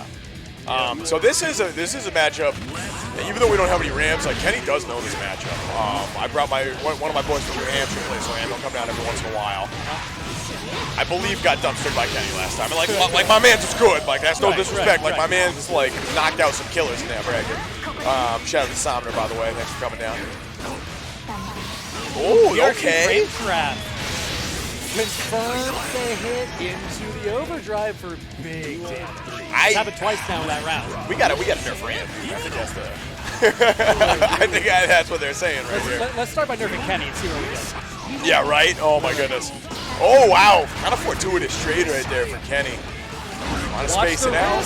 Yeah, that's a problem. Yep, Kenny didn't overextend. Decides to take the hit confirm, keep that pressure. Wrist is cranking. ERC, keep the pressure going, and a little bit of a frame trap. Finds the bounce, finds the BT to close the round out. That was actually much closer than it looks, because Gold Lewis games never look as close as they are. Oh, yeah. Oh, most definitely. Now, we're going back to character select. I'm wondering... Looking at the input rate. Oh, no, just kicking it back. All right. Yeah. I thought we were going to see a little switch there, but no, nothing. All right. Yeah, Gold Lewis is one of the very few characters that could kind of space out Ramblethal in certain situations. Obviously, Ram's never, like, really out of it. You know what I'm saying? Like, she's got options, but... JP is such a good challenge for Ram, but it turns out Gold Lewis, Gold first, hand in hand, right? Yeah, right? Absolutely. It's in the name. All right, roll tap. Oh, okay, we got the bomb. No, we got the hard knockdown instead. No, that got baited. Oh, Kenny, that is going to hurt. Hit that of the startup? Are you kidding me? Which is so smart because Kenny was about to PRC it. He had full meter. So that's why it worked. Okay, yeah, that is mad smart. My goodness. Ram still has burst. I'm looking to spend that, but maybe not anymore. Taking a lot of chip damage, but let's just save it for the next round. Could be saving the meter too, you know what I mean? Like almost working on full meter right here. This is a big problem. Gold burst. And you're dead. That's it. Goodbye. PRC, super. No, that's not enough? Oh my goodness. He's a big guy. He's got them guts. Dice guy?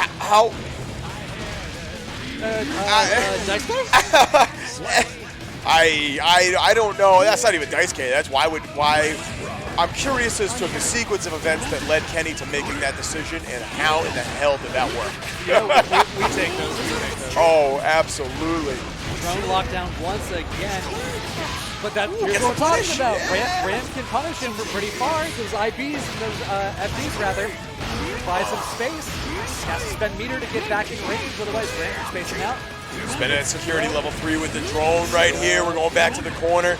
This is the best we've seen somebody play on defense against Kenny so far. That was so close. He looked for a whip punish. He was just barely out of range. Kenny got to do the counter hit on the startup because it was just a little too late, a little too far away. The mind was in the right place though. Cole's looking good, doing the right things, just not quite pulling the trigger at the right time. That almost felt like rebeat pressure or some shit too. Like that looked borderline intentional. Like Kenny's like, yeah, I'm gonna make you blink right here. Yeah. Go ahead, try something. I dare you. All right, super to go through, hard knockdown, positive bonus. Burst available on both sides, going for the safe jump. Yeah, keeping it easy. Beautiful. Another frame trap. We know Kenny likes to be active on defense. PRC is a great tool to punish over aggression like that. Well, this is how it starts right here. Easy 40% combo. Oh, backdash to get out of dodge. Yes, a big anti-air. No burst. Yeah, I really like the fact that Kenny decided to save that. That round was out of control. No need to be a hero. You're already up 0-2. Yes. Yeah, exactly. Just keep playing solid. Ooh, the delayed dash in. That caught Kenny out right there. Wow. Mini sword toss. Another throw. Mini sword toss. Dude, look at these. These are burst baits right here. Look at that. Interesting using the RC there. I think that was going to be a wall splat, so I'm not sure what's going on there. Maybe a physical put on something, not quite sure. Wow. The drone covered Kenny, so Cole couldn't get the RC. And Kenny's got full meter, but it doesn't matter. That big overhead. Cole's finally putting a round up on the board. The movement PRC slingshot yourself out of the corner. That was kind of hot, huh? That was a heads-up play. Also, out of the double jump, you don't have movement left, right? So Kenny's expecting you to fall down after that. Yeah. PRC gets you out. Yeah, finding a way to like mess up your air momentum, like doing any kind of air stall, I feel like those are very strong in this game, depending on the matchup, of course. Absolutely. Shout out Anji Jump Dust. I was gonna say Wallaby did that earlier, and I'm like, hey, here we go. Oh, we caught the startup of a super BT. I couldn't quite tell what the animation was for the purple RC. It's the catch. Now we got the corner pressure. Ram is so scary in the corner. No, I was just about to compliment Kenny's defense right there, but he gets caught Mortal pressing. Botto. That's a lot of damage. That's enough. That final hit hit so hard. That's incredible. Oh wow. God. 2 big damage characters right here going at it. Wow, and contesting on round start, full corner carry. Goes for 3 stand pressure. I'm here for it. Okay. That Kenny's going to be called out hard on his penchant for going for BTs at round start. Yeah. And there's been several rounds so far where we're getting thrown back into the corner, apparently. Kenny could have gone for falling buttons right there, but wanted that corner position. I like that. I like the decision, but honestly, not panning out. Oh, that's going to be big. No, it's not. He doesn't get the full. Oh, my God, Kenny. Oh, Dios mío, señor. Are we blocking? Are we blocking? We have meter from PRC. We don't, we're not blocking! Secretary of Absolute Wake Up. I got something for that later. Yeah. Oh. So Kenny is really favoring the round start cross-up BT as well. Yeah. And it works. Well, it does, but Cole's has been really on top of it so far. It worked early on in the set. Yep. But Cole's has been adapting very strong. Both these players have cracked offense, and it is who has better defense is going to be the deciding factor right there. And the funny thing, Cole's has been relying a lot on the overhead there, which is a reset. That hit? No way! Are you kidding me? He didn't break the wall. He gets the corner pressure too. Looking for chip out, looking for throws, looking for overheads to take the round, to take the set. That was dirty. I wish y'all could see my face right now, because I just, face. oh my God, I feel dirty watching that. That was so smart, like, and that's knowing, hey, that's respecting your opponent to know that, okay, they know that it's their turn when I hit the ground on the cross-up. Right. They're not in block stun. They can do whatever they want. Right. Of course I'm using invincible. Yeah. Of course. He's been so consistent about checking that. Dude, the way this kid can make as many decisions, as many right decisions as he can in a short amount of time is what makes me think that this kid is going to be a monster in Street Fighter 6. Like, do you remember? He's going to be a so monster. I wasn't around for this, but Yeah. apparently Fenrich in Blaze Blue also started off with what I'm led to believe is a relatively similar trajectory to Kenny. I believe that. Wunder Kid, just stupid strong for their age. This is when Blaze Blue Central Fiction was getting started. The Gin Master himself. Yeah. Yes. And apparently he just ran brackets that he had no right running. For those of you that don't know, Fenrich plays a lot of games. Modern day, one of the best anime and general FGC personalities there is in Japan. Yes, yeah, absolutely. Like young dude, kind of like made a separate name for themselves in Dragon Ball, like one of the last remaining Cell players. But for those of you that are not familiar with Fenrich's dominant run in Blaze Blue, like it wasn't quite like Sonic Fox Skullgirls level, but like. There are Jin combos that are just called Fenrich combos for a reason. Like you got your online combos, your Twitter combos, and your tournament combos. Yeah. No, you got your tournament. Tournament combos. Yeah. Then you got your Fenrich combos. Then you got your Fenrich combos. Like, dude, so I started playing Jin in Central Fiction, and I wasn't really that good, but like I had a basic understanding of what he needed to do, some of his routes, all that good stuff. The basics. And I started watching some grand finals, some top 8s that he was doing, and he was doing stuff I have never seen before. Like this dude is racked out, super young player too, like you were just saying, like just very very cerebral. Turned into a god. Turned into a god. Yeah. So I don't know. I'm very excited to see what Kenny's got for us in the future. So we are in top 8 here, and of course we're going to have Kazam and Wallaby back. Ignore the characters right here. I think we're going to see... Who was Kazam playing earlier? Testament. We haven't seen Kazam yet. Oh, that's why I'm tripping. Okay, yeah. Go, all right, yeah. So Wallaby, the Anju player, has in the past played a little bit of Leo and a lot of Zato. I haven't seen a Zato. That's crazy. He has a Zato. Right. I've literally, I think I've only seen the Anji. Yeah, this is the reason I bring it up is because this is a miserable matchup for Anji. Yeah. Like, Naga was an annoying matchup, but it's even but annoying. This is annoying and because the way spin works is you don't get any frame advantage on spinning projectiles because the other person doesn't get caught in any slowdown. So you want to spin in neutral because it's a good way to try and skip neutral, but Testament's neutral is big buttons. Sure, that's great. And projectiles. So when you spin a projectile, you're just giving the opponent free reign to do whatever they want. So this is a very, very difficult matchup. Maybe even more difficult by the fact that Kazam is cracked. Yes. Case in point, almost getting it perfect right here. Basically, a one straight hit from Wallaby is all they were able to get. And Kazam, okay, good round start. That's what you were talking about earlier, that far S, good stuff. But Kazam baits the burst, and that is going to be a big problem for our hero Wallaby. Full corner carry, cash out with the super. Kazam combos, bro. Kazam combos. Putting in the Crow in the middle of a combo structure, not as a knockdown tool, as a combo extension. So clean. This dude is so clean. Triple overhead, tick throw, RC, close the round out. Look, man, I'm sorry, Kazam's just so good. Kazam's just so good. All right. I don't think we're going to see a character switch. Even though it's a rough matchup, I think Wallaby's going to stick it out with Anji. And the ball is truly going to be in their court if they can contain. Okay, blocking the Arbiter sign at least. That's a good start. See, that's what you're talking about. So that was not as bad because if you spin it at really close ranges, you're spinning their animation as well as the projectile. Oh, so that's why Wallaby was able to keep the pressure there because he actually did get plus range. However, that's not going to be the case here. Dystrovia comes through, pop the stain, get the wall break, get the stain applied again with the Crow. Oh, trying to check right there. Yeah, so the way Kazam uses that diagonal projectile especially, he just feels unstoppable. And obviously that's a player thing, but yeah, man, Kazam makes this character look so good. Jumps the throw right there. Wallaby finds the hit anyway. Corralling Kazam in the corner. No meter, no burst. Has to hold this pressure. Yeah, we've seen that Kazam is really, really clear in the structure of Anji's pressure and the timing. Lots of fuzzy jumps coming through specifically. There's a timing where you can jump Nagiha, block Nagiha, and jump anything else.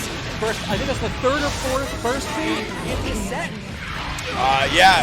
That's one of the benefits of having big buttons, and the fact that Kazam can kind of, Testament can kind of throw you around with the combos. Like, not a lot of, or excuse me, there's a couple burst safe routes in there that I'm sure Kazam is always throwing out there, especially when the opponent is showing that option.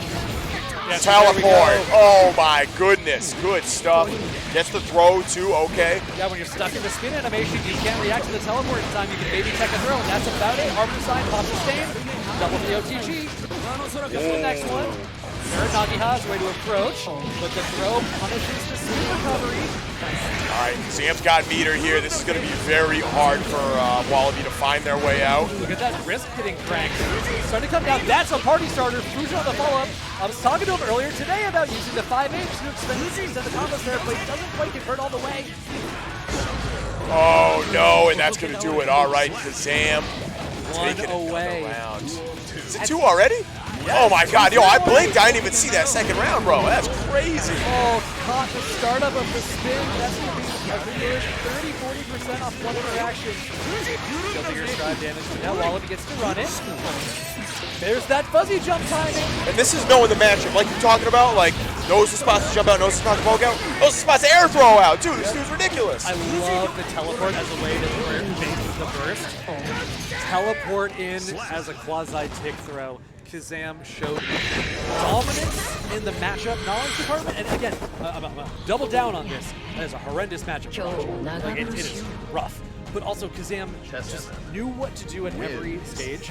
Had really good punishes, really good neutral control, knew to abuse, when to abuse the projectile game, when to teleport in for pressure, especially in the corner. Yeah. It was crazy. Very clean game from Kazam. Very clean. That whole last sequence there, like you could tell that not only they know the matchup, they know exactly what they need to do, but they naturally layer their offense where, okay, even if this drops or even if this doesn't quite kill you, I'm going to get there. Yeah. I'm going to get there. Don't worry about that. Well, you know where I want our viewers to get to is the Matcherino. We haven't talked about that in a second. I would love to know how we're doing on that one. Maybe ask some people later on in the day when we're done on the broadcast, see where we're at. But if there are any codes left, head on over, click that link that RTO has so graciously left in the chat for us. I think we probably got a few left, so if you hit that button, no doubt. Hit that button, hit that claim code button, get some money into the pot. And we'll see what we can do for our players today. Try and support the scene, support the players, give them a reason to come out. There's plenty of sponsor requests there too. Definitely check the sidebar. The text now one specifically. I don't even know if that's in here, but if you see something that says like text now, that adds $3 to the pot. That's actually a big deal, not that's like huge. the 25-cent ones. Yeah, that's like low key 10, huge. 15, 20 cents for the sponsor request. It's relatively easy to do. Scan the QR code with your phone. You have to actually download the app and open it. We figured this out. This was a hell of a thing to try to get work. We were trying for a couple weeks. You actually open the app. You don't have to make an account or anything, which is tight. And honestly, you should delete the app right after. It's fine. Yeah. But like you have to actually physically open it to get that $3. And it takes a little while. It's not going to be instant. Like it's a couple minute turnaround time. But you'll get there. So. Yo, this is another classic BostonBlueBeat matchup we're going to have up next. We got Mozz and we got Kenny. We've seen this in grand finals quite a few times, and now this is just going to be solely for the right to fight Kazam in winners finals. So, Mozz, I haven't seen Mozz come out in a little while to some of these offline events. So I'm really, really excited to see if they can still keep up with Kenny, because Mozz. Honestly, for a while, Mozz was like one of the only people who could consistently beat Kenny. Right. And I don't know if that's still true. I'm excited to see. At a certain point last year, Kenny was trying to pick up Happy Chaos specifically as a counterpick for Mozz's Naga. That's right. Yeah. Don't think that stuck very long. Very, very different characters. Yes.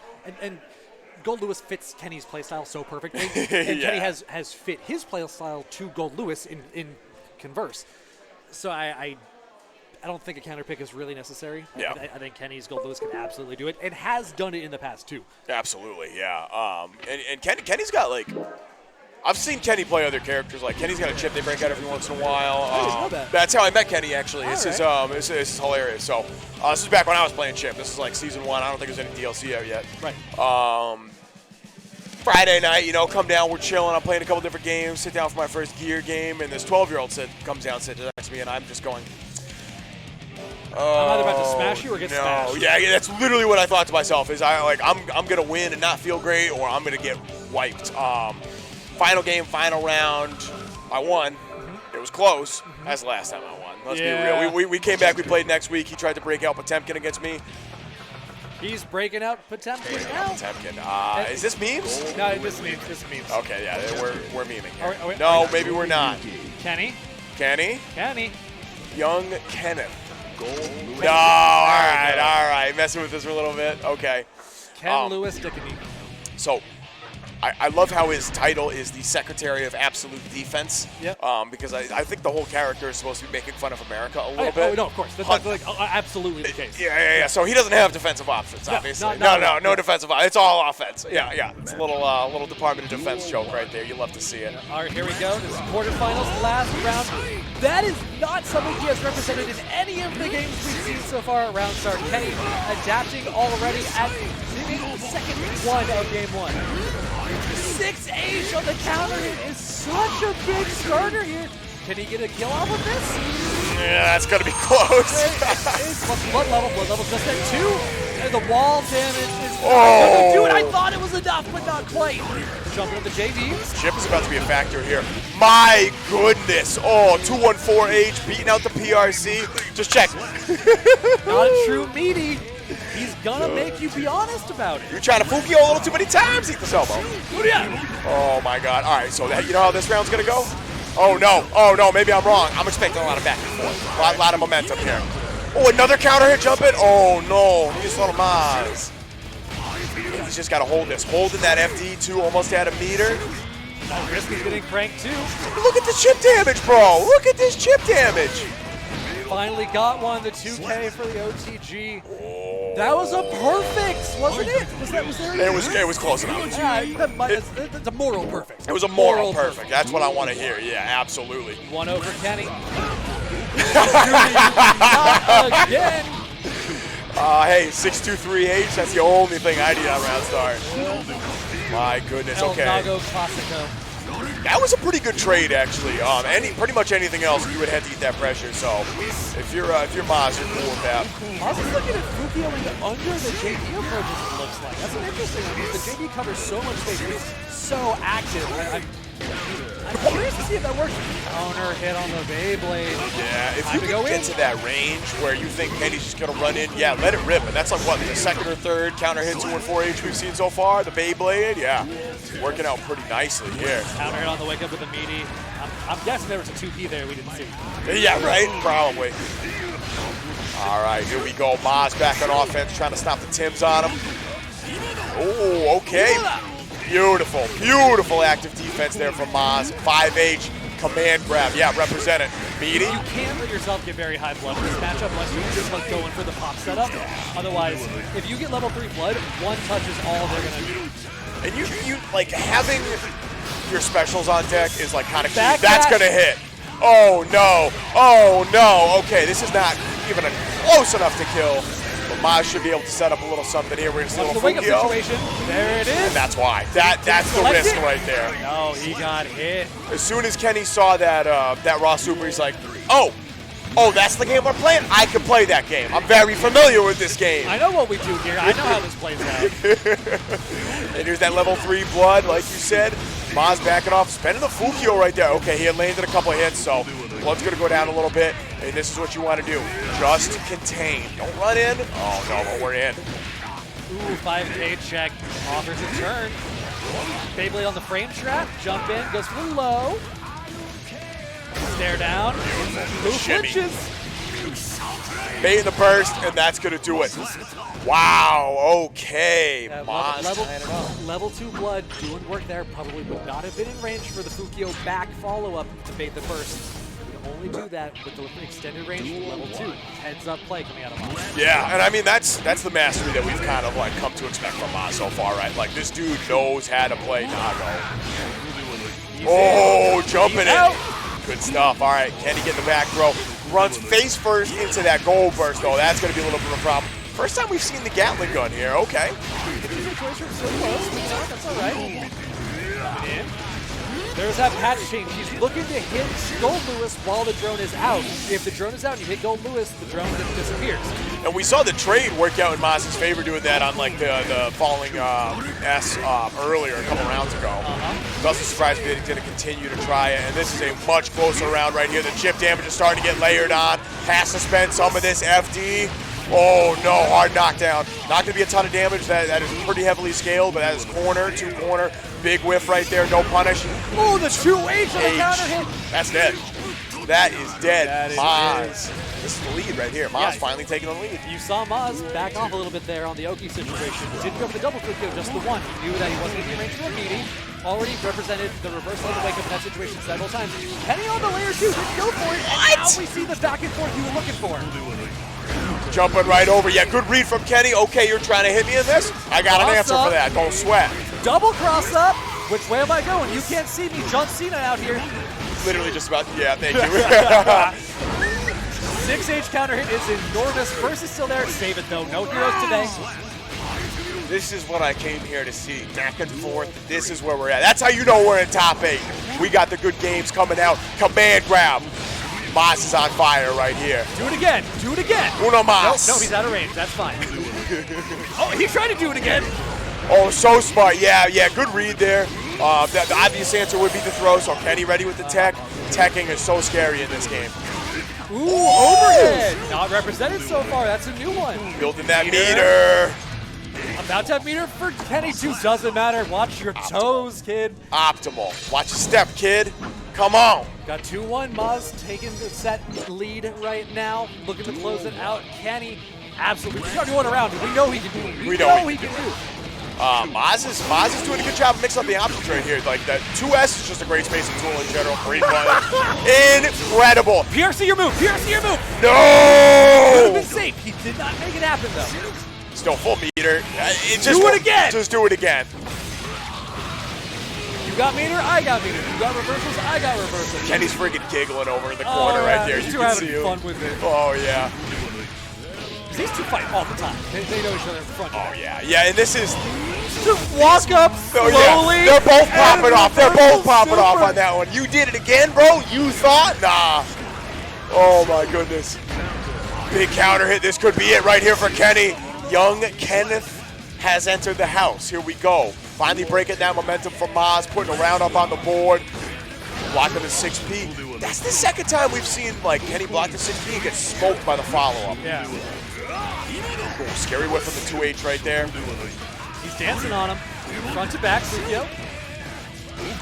Mozz starting to play this a little more respectfully. Yeah, he does not want to tie this up. The counter, keep out rather. I think Kenny just went for a triple cross-up, but didn't quite get the drift correctly. Oh, okay, Mozz getting the adjustment back. Oh, yes. Spend FD in the air, too. I like that. Get back that optimal spacing.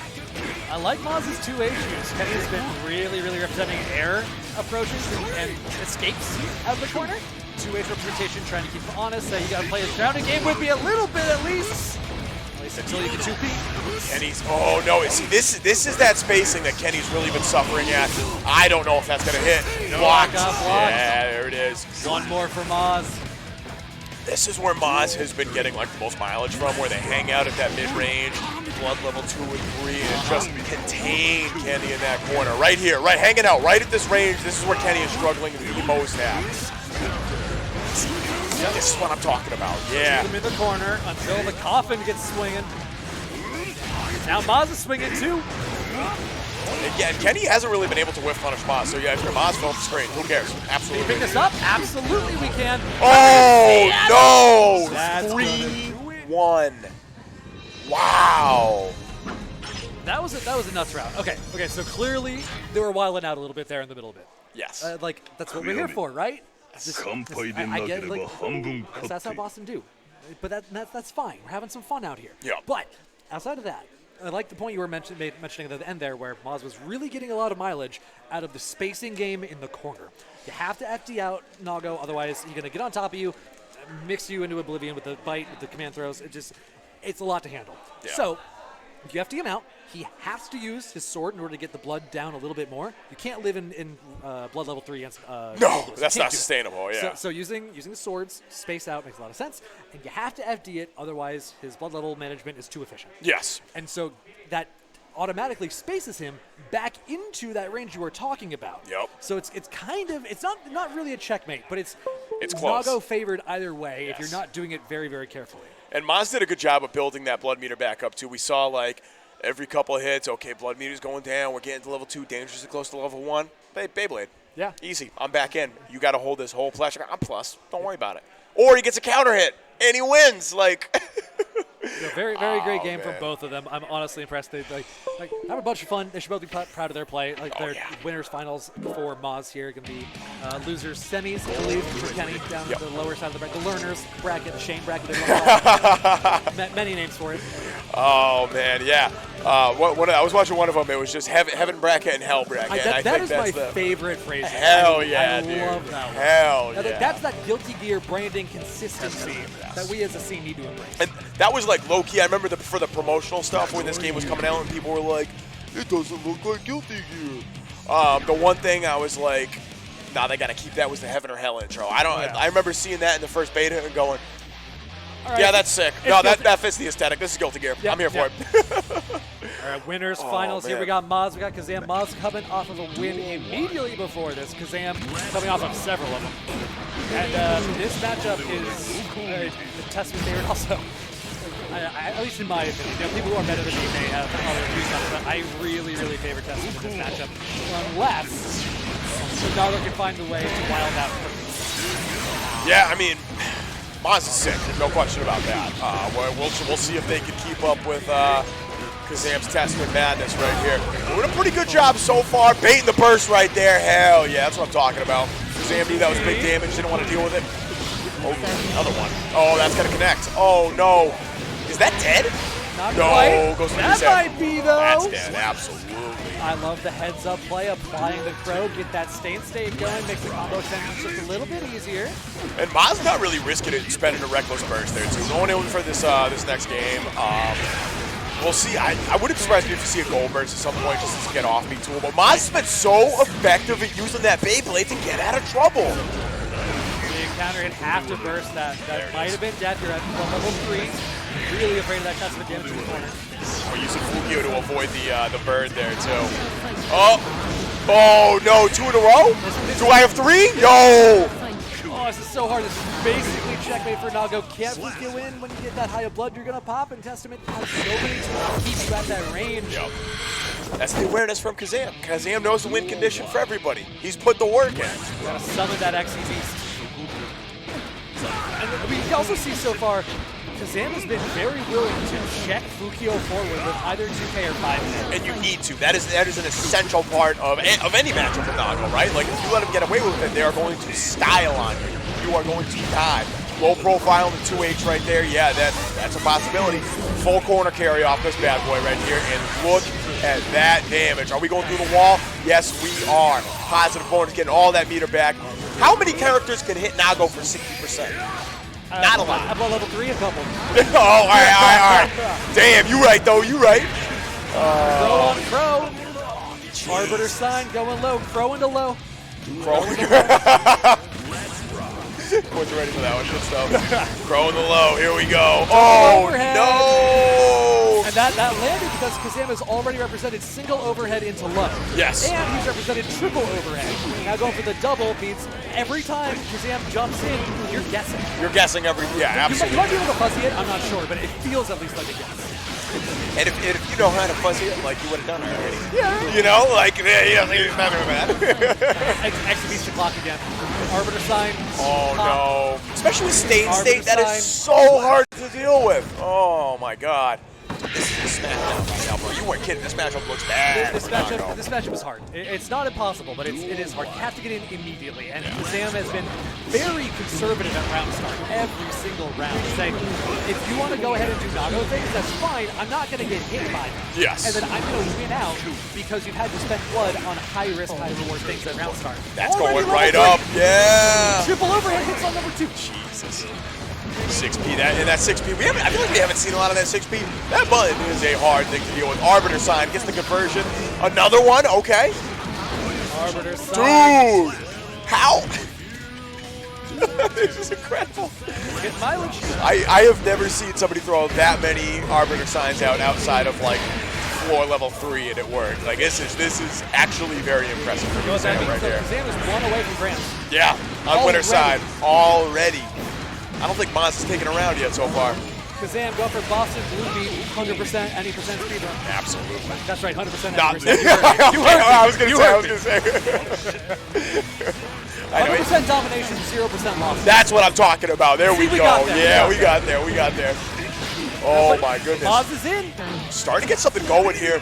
Has that good blood range. Starting to build it up a little more too. That is creeping. Yeah, now it's going back down. Staying. And this is where you absolutely do not want to be. Arbiter sign time. Goes for the teleport. Goes for the PRC for the mix. Mozz blocks. Still has burst. Not sure if that's going to matter though.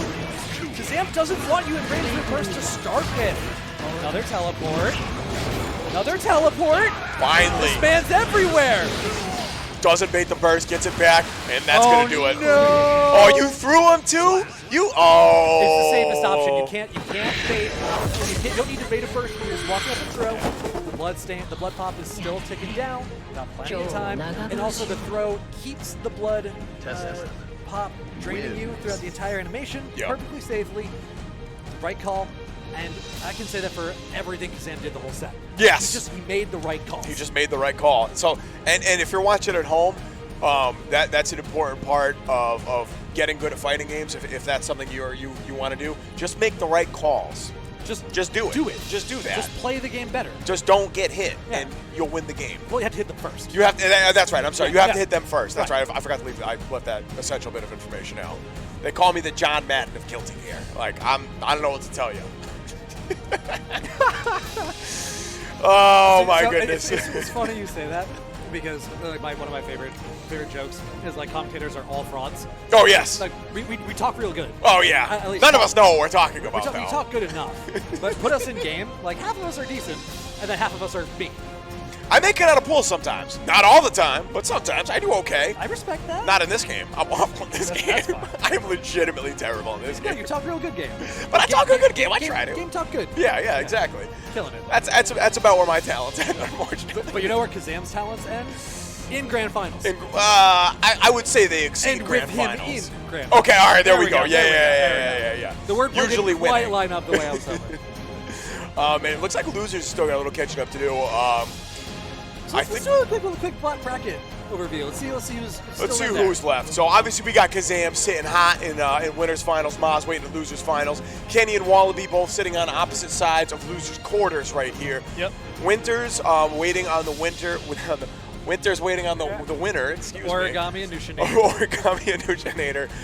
And I think we're going to see Coles and Honk up next. So Coles actually beat Levity 3-2, which is very impressive. That Ram is kind of cooking right now. Yep.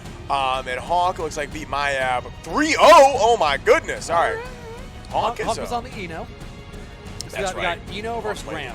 Eno.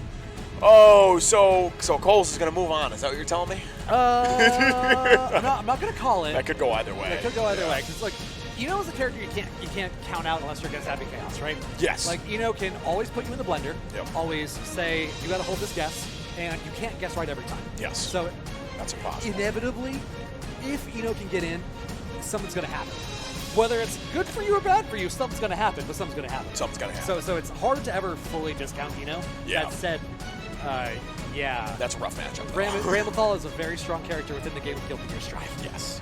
Really high damage, really stable combo conversions. Yep. And like we were talking about earlier in the Happy Chaos area, if you can knock Eno out of the air, it hurts. It hurts a lot. So, and that's where she exists, is that air movement. That's a big part of the character. I don't know. That's gonna be hard, especially like with the new routes that Ramathal has, like mad good corner carry. If you get locked down in the corner against that character, that feels bad. Like her corner pressure is stupid. And Eno has limited defensive options. That said, pretty good neutral options against Bramblethal, actually. That's fair. The note? With note, yeah. Note's Chemical Love, probably. Chemical is tricky because you gotta make them respect it first. Yes. Because if they swing into it and you get counter hit, you're just gonna blow up. Yeah. So note's pretty Big solid. time. If you can play the mind games with the dive out of the air, the dive kick, then that's one way to get in. You do have to play some mind games there because it is punishable if you're doing the heavy version, and if you get anti-air, again, blow up. Yeah. So overall, the match is very doable for but the risk reward is infinitely in favor of it. Hell yeah. And I don't know. I'm seeing. Okay, so it looks like Wallaby's stepping up. All right. Which Ooh, means, Honk okay. already won. Look so at that. Honk You can won never off count stream. out the Eno. Hell yeah. All right. 3-1, too? Damn. Let's go, Honk. All right. So, yeah. So Wallaby's sitting down, and that means we're going to have Honk versus Wallaby. So we're going to see some Anji action against this here Eno. Okay. This is exciting. Yeah, this match was fun. Yeah. The one very fun thing to me, the Anji matchup, is the parry on Wake Up. Because Eno likes to loop high-low guesses on their Oki. And parry kills with both. You got to establish the throw game. You got to establish the throw game. You have to make them respect the throw on Oki, otherwise you don't have the opportunity to get anything going. Now, granted, that is on the assumption Anji has the meter to use. Of course. Which is not always a given. Yep. I also haven't seen Wallaby using the most optimal combos for air conversions. Okay. Anji has very, very, very strong wall carry. He can consistently carry corner to corner with precise routing. And some good damage, too. We got some good damage in there, yeah. But I haven't seen Wallaby representing those routes. Yeah. This is by no means saying he can't do them. I know he's a whale. I just haven't seen them yet. Not yet. So it's gonna be interesting to see. Ooh, okay.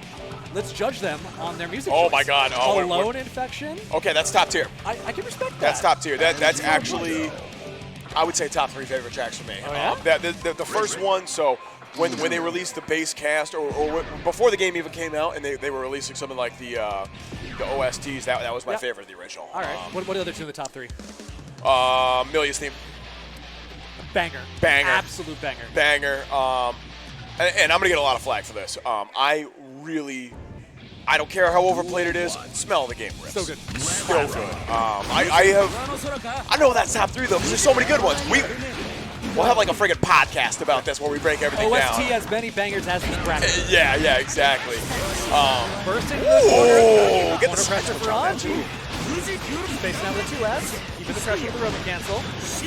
Resets with Shin. Stagger pressure. Good challenge with the 5K, but not going to convert into anything, which means Anji gets a counterattack.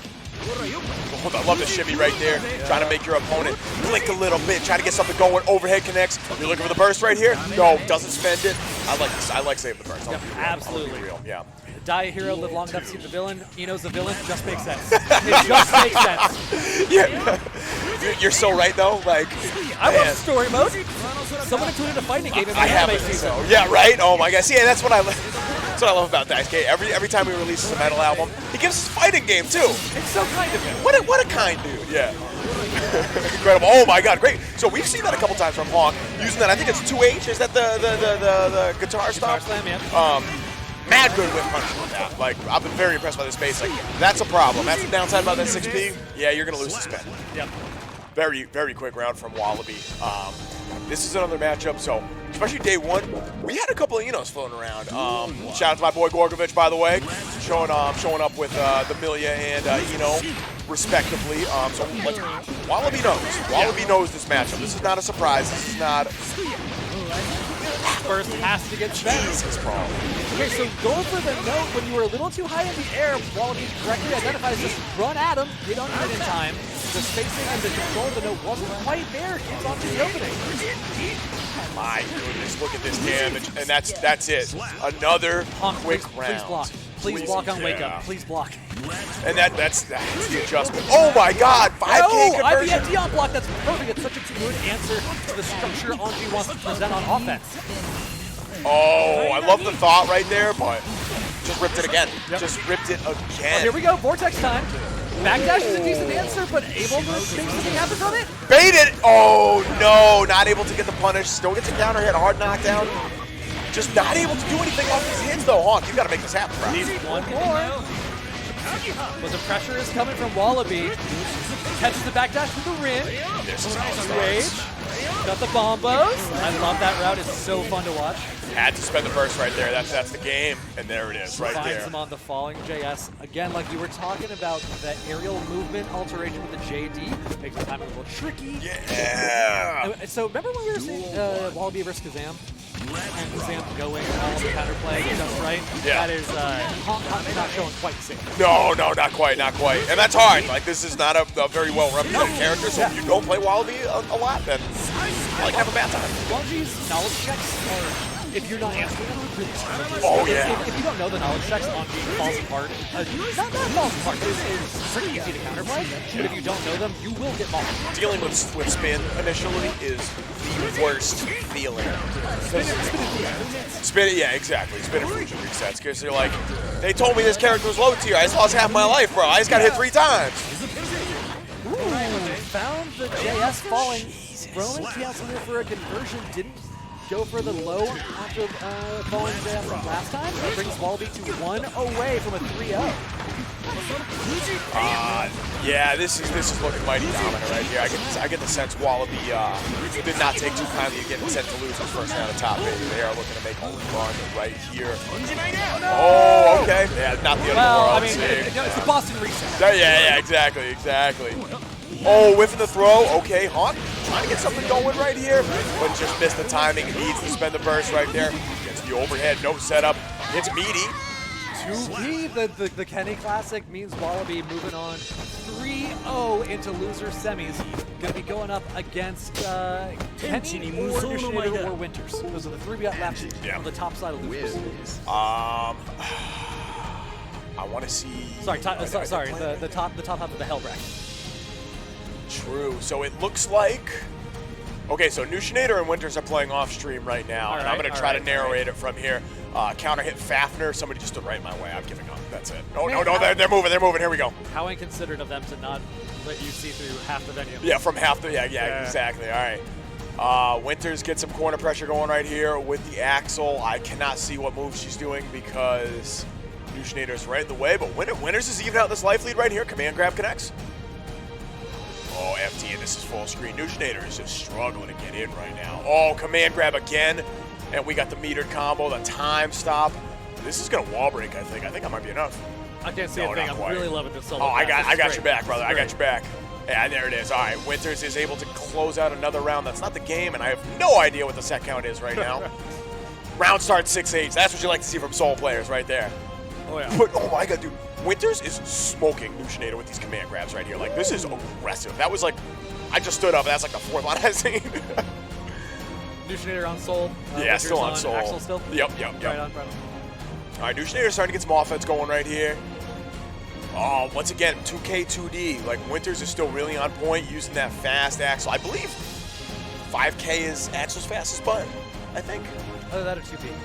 Maybe 5P. Or 2P. No, yeah, no. 5P is the chain throw. That's not going to be as fast. Okay. Is that a 2P or 5K? I think it's 5K, but it's been a minute since I played this character. I used to play this character a little bit season 1. Wait, hold on. We got a computer here. Oh, you got the dust loop knowledge? Yeah. All right. Dust loop. You bring us the knowledge. Axel frame data.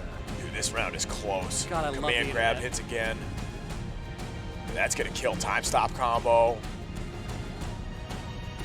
Wall break? Is that going to do it? Yeah, okay, so it looks like Winters wins another game. 2K it's frame 2K. 5K is frame 6. Okay, so that's why she's so effective, and I can't see the time.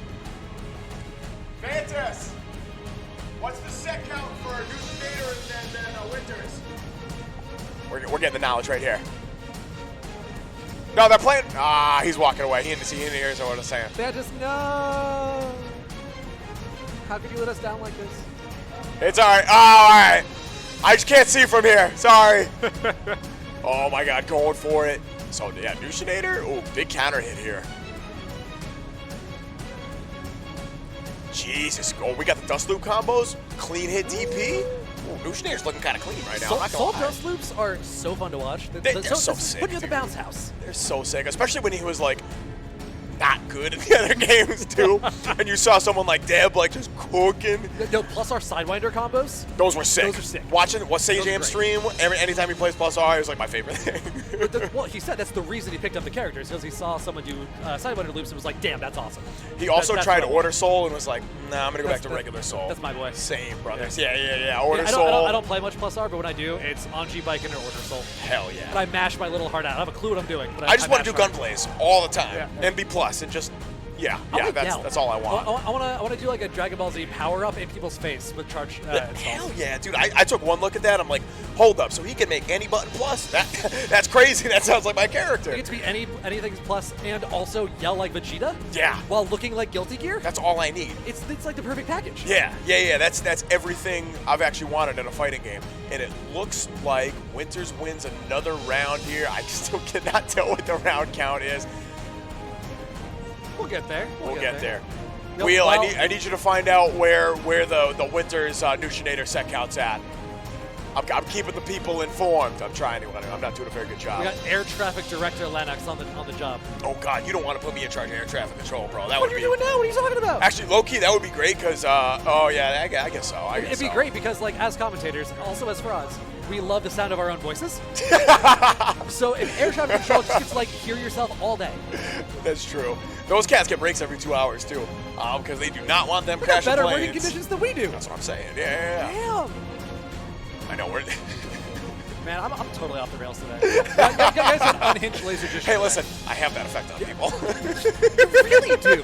Like it's a bonus. It's a positive. I'm not throwing shade by seconds, but you really do. I bring chaotic energy everywhere I go. That's what I'm here for.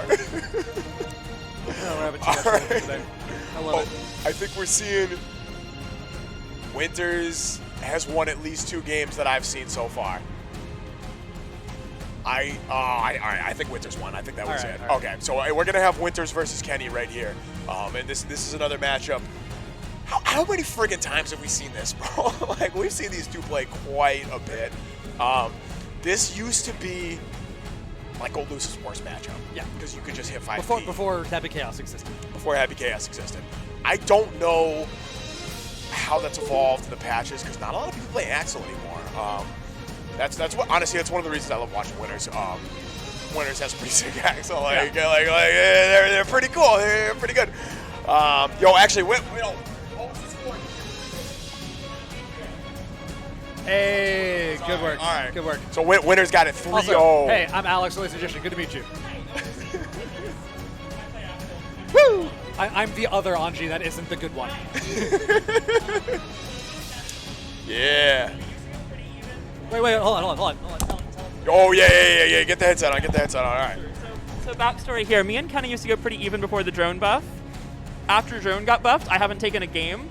And this is our first set since drone got re-nerfed. So I'm super excited to see what happens. So we were actually literally just talking about that. We were talking like this used to be one of Gold Lewis. Exactly. Yeah. Nice. Let's go. All right. So that's exciting. So there's the answer right there. It was the drone buff. I don't know how I forgot about that. That makes sense. Well, now we got the lore. We got the lore too. Gotta find out. Dude, that's my favorite thing about these is we always get the same cats that come in. They all played each other. We got the background. I don't know. That's my favorite thing. One of these days when I'm not commentating, I'm gonna actually sign up, and everyone can laugh at me and how bad I am, and it's gonna be great. That's great, Because you make a whole bunch of new friends. That's how we get better. Play the game. Yeah. Smell the game, perhaps? No, hopefully not. Hopefully not here. Yeah, no, here's been pretty good for that. I will say, the Boston crew truly is blessed for their ability to shower. Yes, and it's a relief. There's been, it helps that there's a star market right there. I'm not going to lie, I've woke up for some monthlies before, woke up a little late. I'm like, shoot, I got to drive ahead of me, hop in the shower. I'm halfway here. I'm like, man, I ain't put on a deodorant. Yeah. That's a bummer.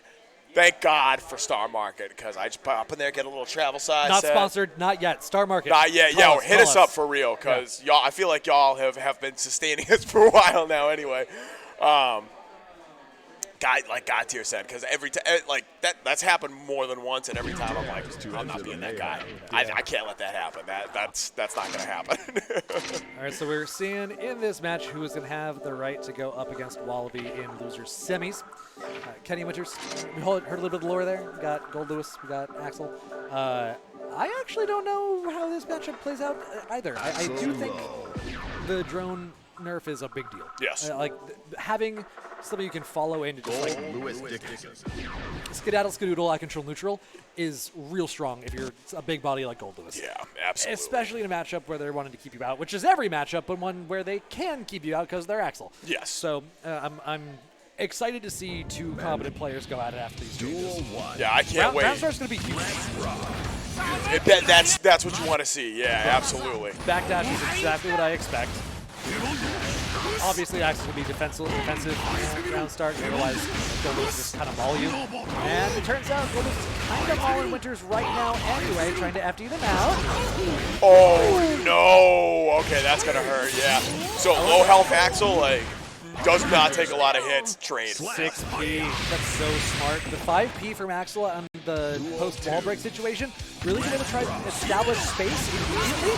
6P already on layer 2 trying to say, okay, this is what I expect you to do because it's just a good thing to do. I'm going to adapt accordingly. Yeah, hell yeah.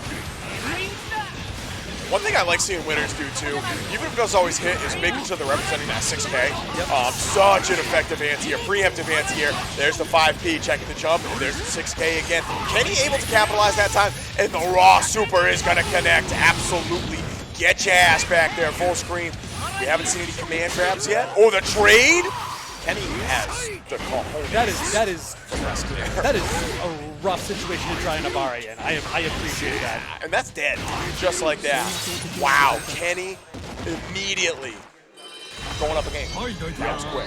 Got in, stayed in. The reversal super was, I really like that usage. And A, represent it, make them respect it, but also B, creates a whole bunch of space. And it's essential for both of these players, honestly. Like, neither one of them have a real DP. Like, you have to use those invincible for reversal options. Especially because both these characters, they get locked down. They got to flip that time. And if I'm not wrong, I don't think either of these characters have hard knockdown safe jump options. I could be wrong, but I think that's correct because I know Gold Lewis's JD is active until he lands, I believe. I want to say Axel gets one off command throw. Don't call me on that. That might be true. It's been a while since I played Axel. I'm going to be real.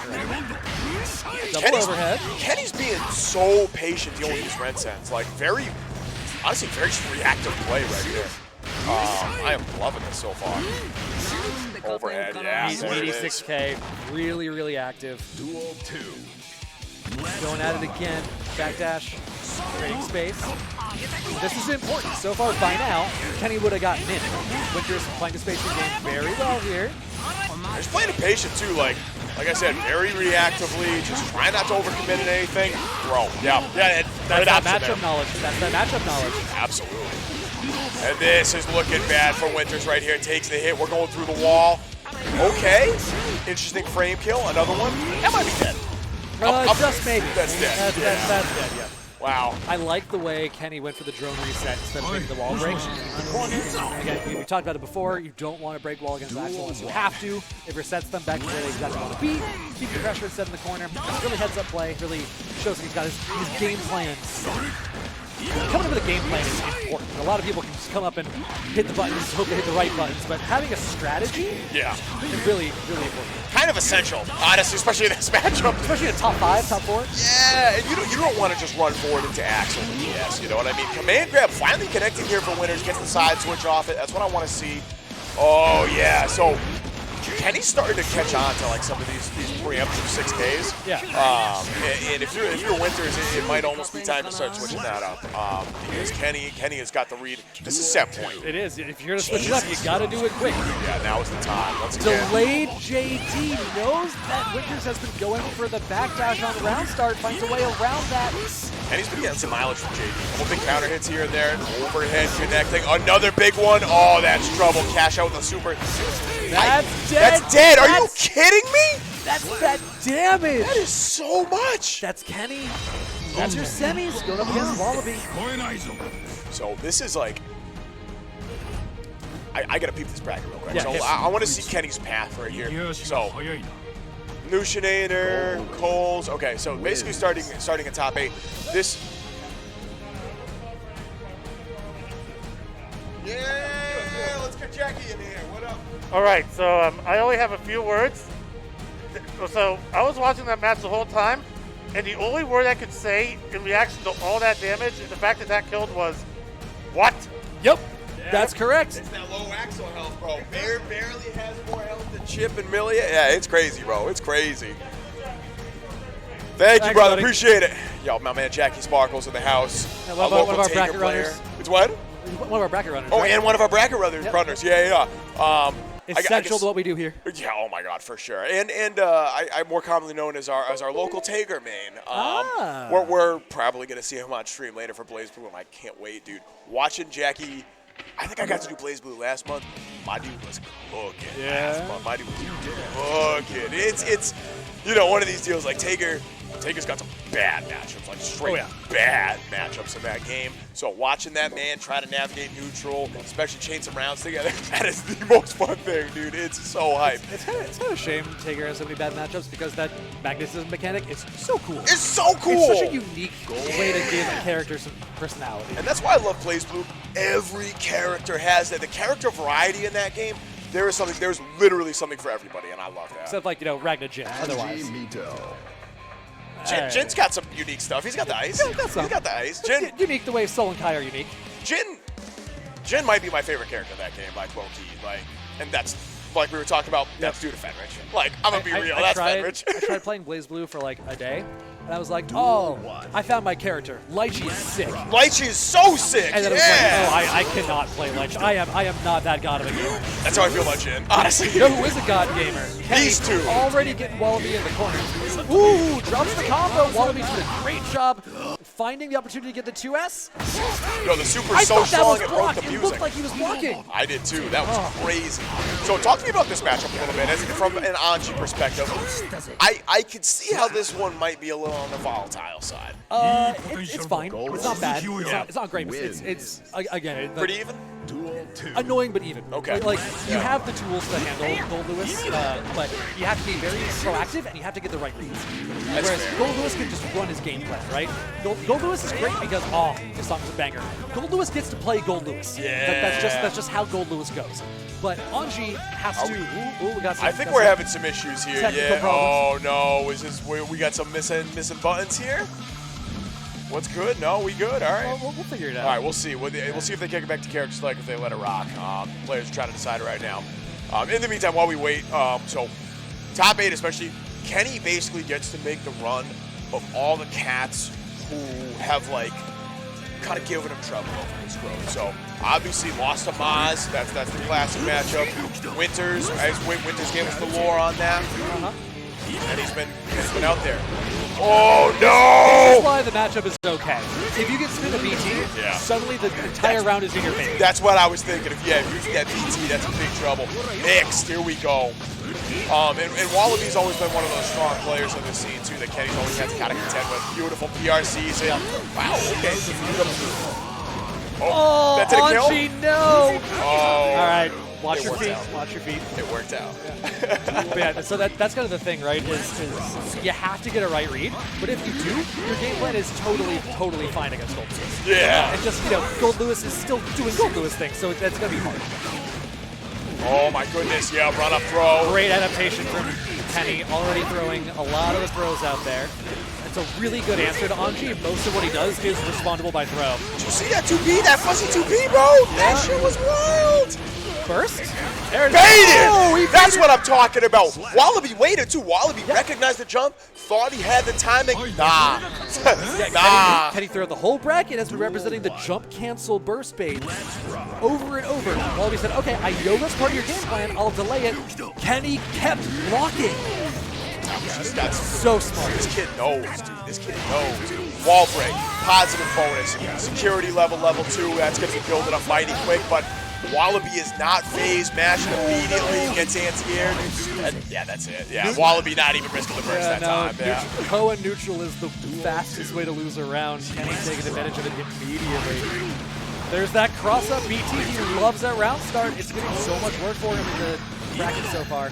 And it's like kind of a safer option too, because what do? Jump back, throw out a button? I'm not. go try and meet him in the air for an air throw, maybe? Maybe. Ooh, didn't quite land the conversion off the wall bounce time. So there's the burst. Interesting. Okay, PRC, yeah, continue the turn. You kind of needed to do that because you just would have wasted the burst otherwise. Able to maintain the corner. Working on a slight life lead, but not anymore. Kenny gets the cross up. Gets the bot. Ooh, the CP. The counter hit on the Fujin. We're going through the wall. We are going through the wall. Not quite enough to kill. Kenny still has a chance to close the meter. PRC. Air throw. Needs another hit. Finds it on the overhead of the BT. 2-0 for Kenny. That was a trade too. Yeah. Wallaby almost any other situation that would have been okay, but hey, it cost the right BRC there. round start is not something Kenny's representing strong. I really love that option at round start personally. I'm a big fan of it. Kenny getting hit by one of the new patch routes. 5H now launches for Honk. You can get full conversion from mid-screen. Oh, it feels so good. The damage too, 50% combo.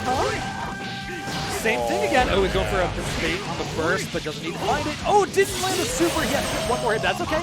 He's at full life. Yeah, massive life lead. What did you say earlier? Fares? Hell yeah. is the button of the day. Yes, sir. Yes, sir. All right, Wallaby finally finding some footing right here. Unfortunately, gets hit by that counter hit BT. Look at that damage. Air reset for Kenny. Gets the conversion, cashing out with the super. It's gonna hurt. Is it enough with the wall damage? Yes, it is absurd how much damage that does. And then you get the wall break? Just needs one more. Just needs one more. Get that run back against Mozz. Set point, yeah. Yeah, oh my god, yeah, that's for the run back. All right. For the run back, 2P Nash. Solidify top 3 right here. Can Kenny do it? Oh, big counter hit, runs into the burst. Mozz. Wallaby is out. Finally gets a hit here. Ooh, can't quite get there in time. That's okay. That's okay. Oh, ooh, good stuff from Wallaby. Wallaby's air-to-airs have been very good, 2K. Oh, we got a little bit of lag on the system, it looks like. Yep, yeah. The two of them are trying to play out, say if they're good. All right, letting it rock. Yeah, here we go. Here we go. Get the countdown. All right, there we go. JD. Ooh, that's going to be a big one.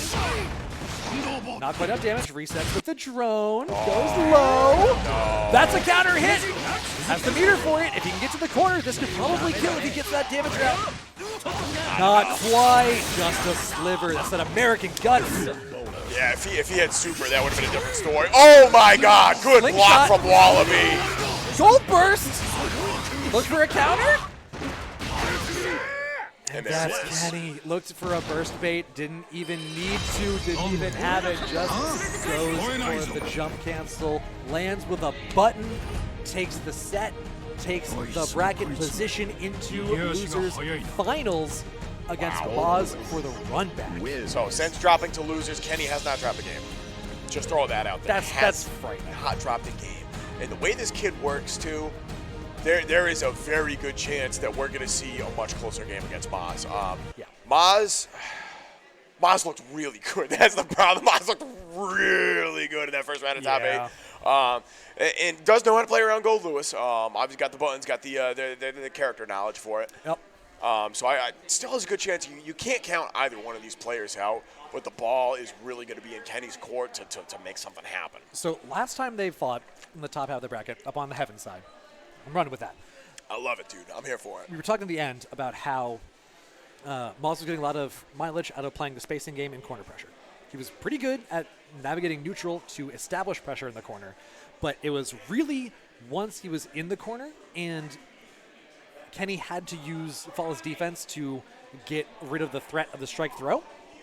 Mozz was very, very comfortable playing patiently there, playing reactive, anti-airs the 2H, and poking with far slash. Yep. So that's, to me, going to be the crux of this next set is can Kenny find a way around that situation, either by A, not getting put in it, or B, adapting in some manner, either with like maybe some more 6Ps. He's been throwing that out a lot.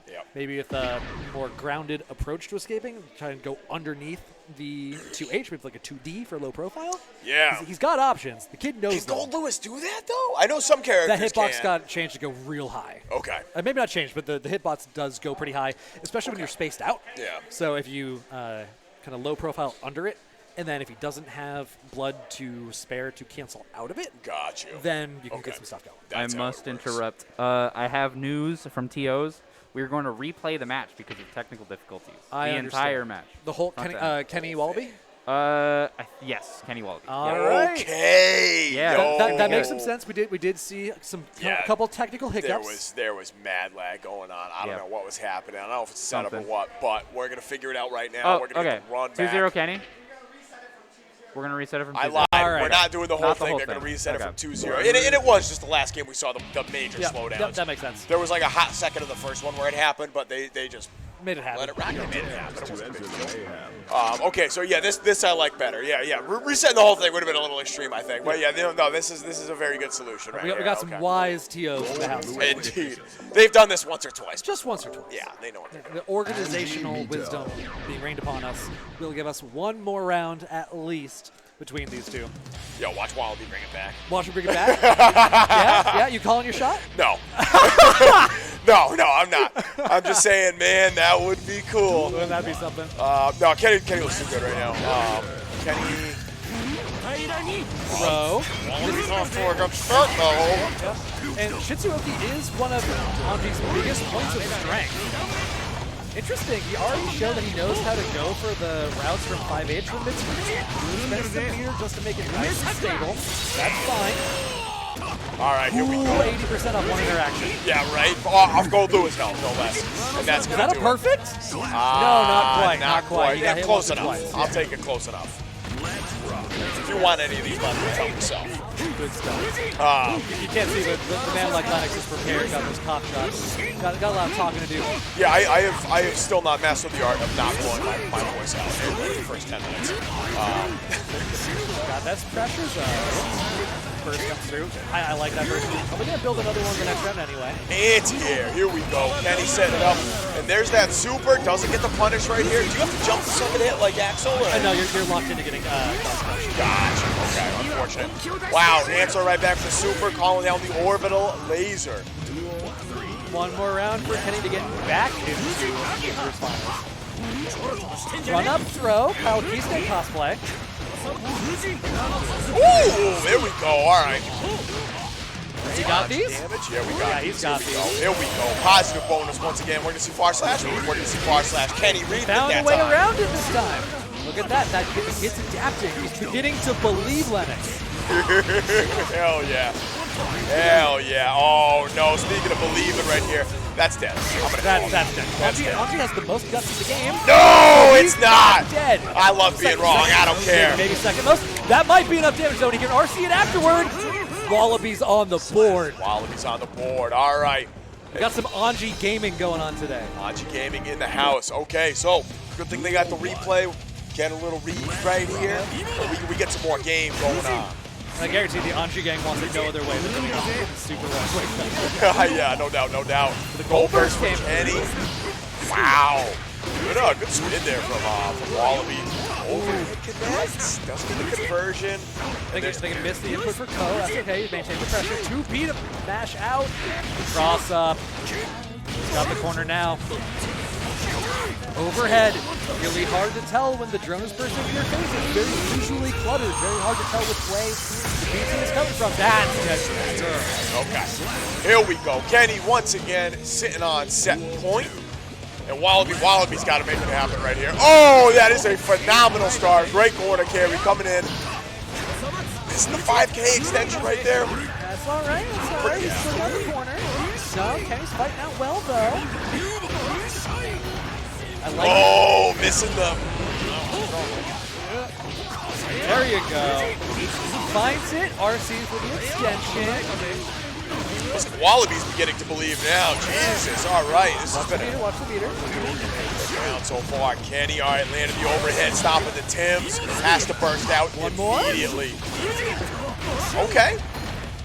Oh, no. Couldn't find it. He has the meter. This should be dead if he can. No, has to set up the drone. That'll do it, though. Kenny gets the run back in the same set, I suppose. Finds himself with the run back against Mozz. All the things we said still apply in the game against Mozz. But Wallaby looking good in that last couple of games. He had some adaptations. But really the important part to me was Kenny finding a way around the far slash after wall breaks. The far slash was pretty much working every time up until the post-reset situation. Being able to jump over, get either JD or JH is really, really good for a starter for him. Gets to run Kenny's got a lot of mileage off JD tonight. Like, in every matchup. I mean, that's Gold Lewis, right? This is one of his best buttons. It's great. Takes up a ton of room, shuts down the air, great jumping button, crosses up. Yeah, I always forget about that. Jesus. That's insane. For such a large character, like you don't expect big bodies to be the cross-up character, right? So the way Gold Lewis can make that happen is kind of gross. It is a little on the gross side. That's true. To be fair, he's meant to be an American, so like being gross is just canonically accurate. True. Oh man! All right. So no bait this time. We're getting Kenny. We're getting Mozz back up here. I don't think we're going to see any character switch. No. It would be cool to see Kenny try to make a counter pick, but I don't think it's going to happen. Yeah, I don't think we've seen him play anything but the Gold Lewis for a good long time now. Yeah. I'm talking about, flirt with a couple other characters, but yeah, that's part of the game, right? Figure out if you want a counter pick. If you don't want it, you got to test run it a few times. Yeah, absolutely. See how it feels. And, sometimes being comfortable is more important, especially against a player like Mozz. Like sometimes you just gotta do what you know your muscle memory can do without having to overload your mental stack. But yeah. So anyway, we're gonna have a little break. It looks like before we hop right into losers finals. Take a little bathroom break. Don't forget to hop in that match arena. I'm sure we got some codes left. I'm sure we got some sponsor quests left to do. And of course, if you're feeling generous, trying to throw out a little of those, couple of those dollary dues, direct contributions are always welcome. I know everybody here in this top three, Kazam, Mozz, and Kenny would all appreciate a little bit extra in the pot. So do us a favor, help spread it around, get your boys on Twitter. Help us at least finish the codes. That would go a long way. And, of course, big thank you to everyone who's coming through in chat, spending a Saturday afternoon with us. I know we got all kinds of things going on tonight. NFL playoffs are happening right now. Wild card rounds going on.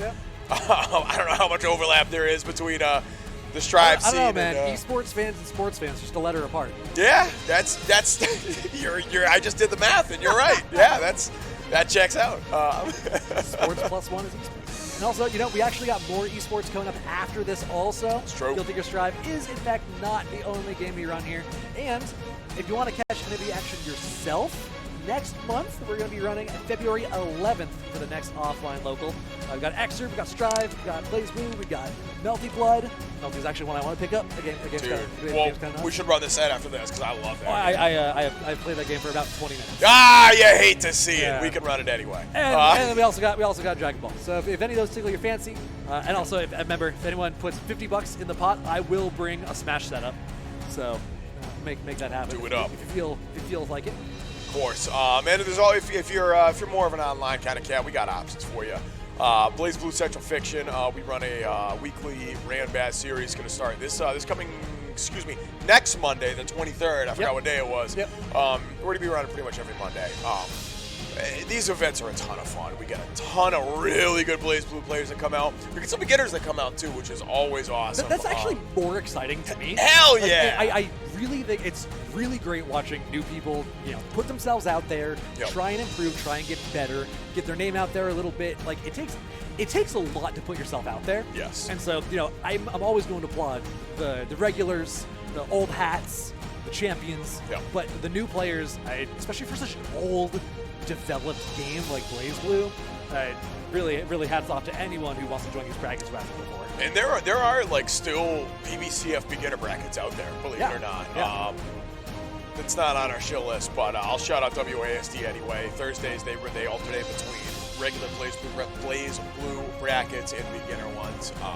The beginner ones are always a blast. Yeah. Like it's a ton of fun to watch them, like these players try to adjust to like some of the knowledge check scenarios that a lot of these characters have. It's so funny. A lot of those characters. Yeah, every character has them. Like I made it pretty far in that just doing Gustav as Asriel. And if you don't know how to deal with Gustav, I'm gonna win. Easy as that. He's the Blaze Blue Anji then. big body, kind of slow mover. He's got the Slayer teleport dash, which is pretty fun. Yeah, this dude's a gorilla, bro. He's plus. That's why Thanos was like, "Hey, you should play him." I'm like, he's BlazBlue's Holy Order Soul.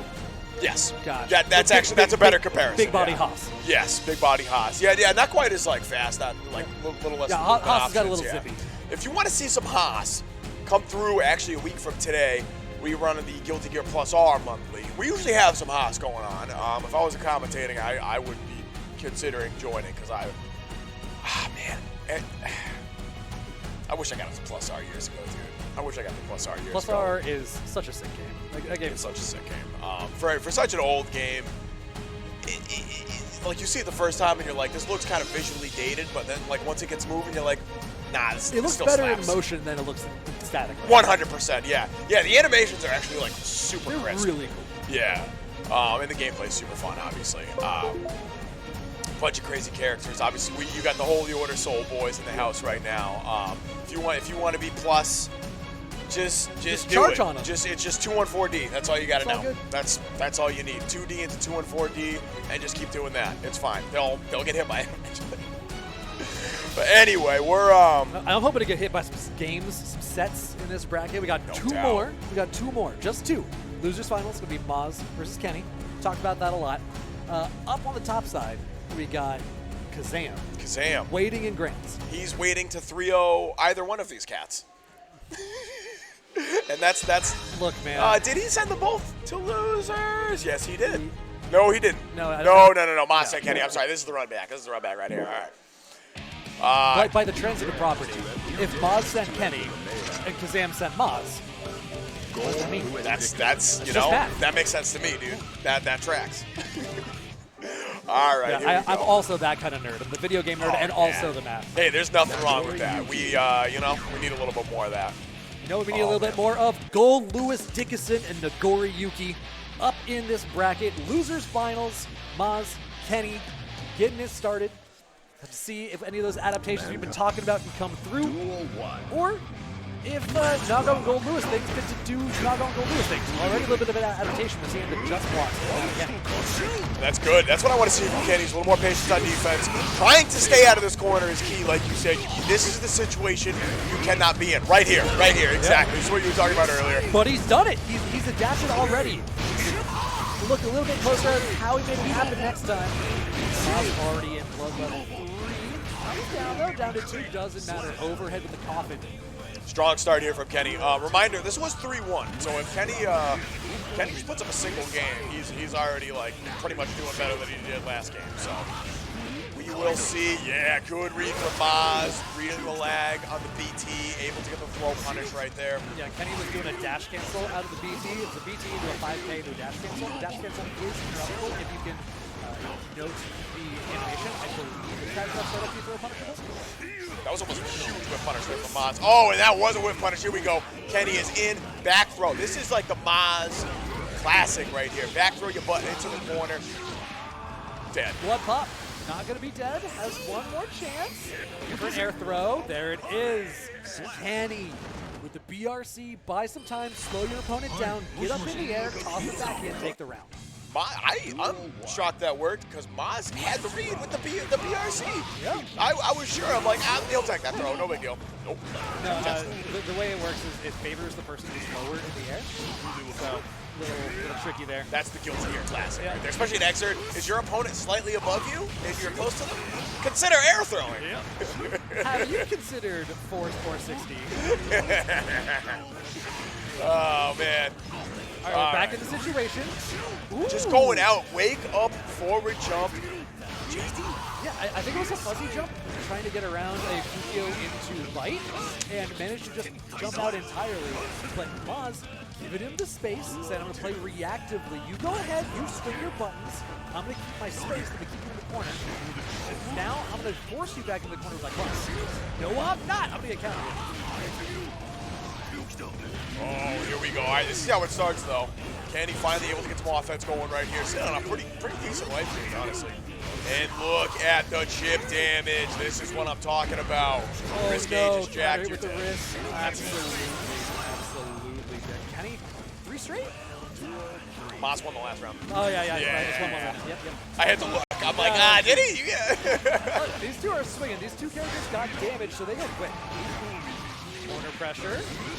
Blood's coming up. Another Blood's one. going down. RC. Beautiful.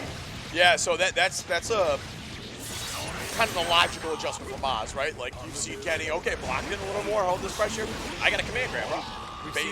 We've seen him gold burst a couple times here in that same situation. Yeah. Really respect the adaptation coming out of Mozz there. Really well done, one apiece. Already seeing adaptation between sets and within this one set too. Tsuruyuki, frame trap the Beyblade. Wow, okay, Kenny's starting to do it to Mozz now. Wow, the gold burst. You saw Kenny jump. I don't know if he was looking for that gold burst or if he was just like looking for the jump out, but either way, Mozz is out, trying to layer this offense on now. Yeah, all of this is off of a frame trap PRC. He got his block string out. He was done. He was about to be Kenny's turn. PRC to a frame trap. Keep his turn going. In the corner. I know, if nobody's got Faust, Mini Faust has Faust. If no one's got Gold Lewis, Drone's got Gold Lewis. That's, 100%. Ain't nobody got Gold Lewis. Like the alien in the coffin, and secondarily, like Drone. Yeah, true. All right, good start with the low there, trying to mess up the Footsies game right here for Nagara UT. That was a very weird trade. I kind of can't believe that worked like that. Hey, we take those. FD out of meter. No more meter from us. Cannot FD him away until he gets hit a couple times. He's got to block. He's got to hold this. He's got to get Drone. Drone comes down. Another throw. No, a low with the 2K.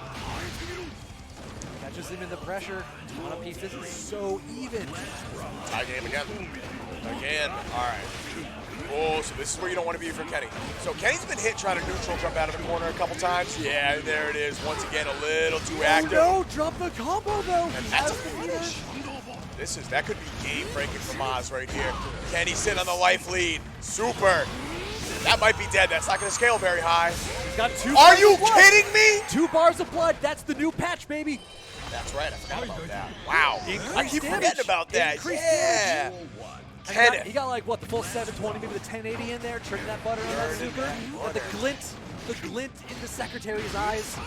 So Kenny's already doing better than last game, taking the lead here. 2-1. I love that Gold Burst adaptation. Kenny has been relying on the JD cross-up. Yep. Gold Burst while he is crossing up, plenty of time for it, get that meter. You're gonna need it to FD this guy out. Yeah, honestly, you're gonna consider YRC right here. Oh no! Cover your throw with the PRC and lands. Okay, knockdown, OTG into the meaty. I love it. That's not enough though. No. That's still a one touch either direction. We're back to neutral. Kenny, yeah, not committing. The delayed Beyblade. Yeah, heavily delayed too to try to trick Kenny to catch out that. That's that Hotashi. Yeah, exactly. Catch out the fuzzy jumpers, you know. That's that fuzzy jump working for Kenny here, getting out of the meaty bite, getting to a corner for himself. Bro, we're going to final, man. Absolutely. There's no way that's not going to happen. These two are just playing out of their minds right now. Excellent whip punish. Super. Kenny's just trying to get something going here, yeah. Force him into a reactive situation. Burned a ton of Mozz's meter, too. Yeah, that was worth it. That was well worth it. The clone. Blood level 2, though. This is that situation we're talking about. This is where Mozz is spaced out. 6 speed, yep.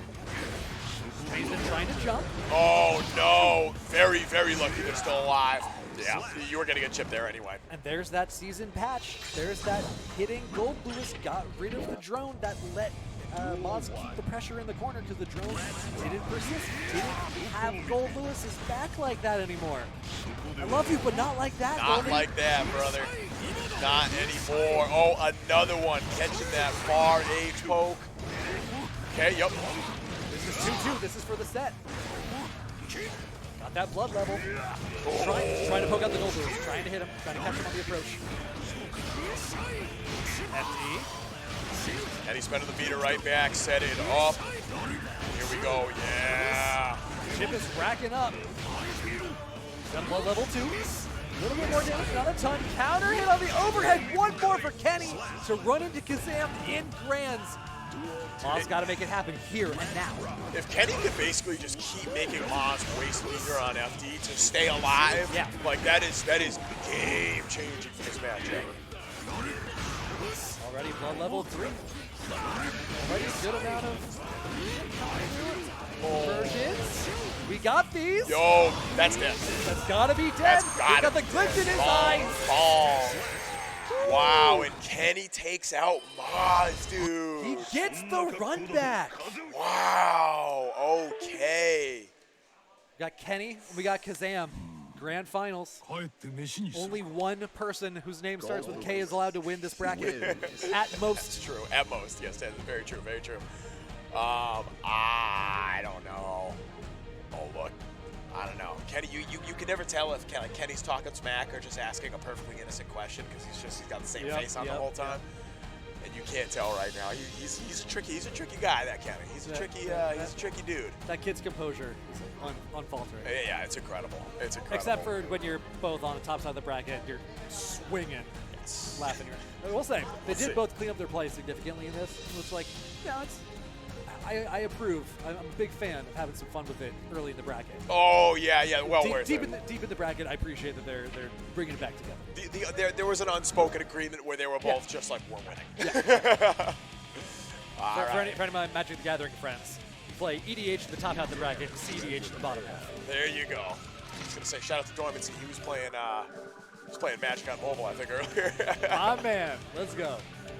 Where? Okay, player 2. All right, so Mozz going to be on player 1 side, Kenny on player 2. This is grand finals.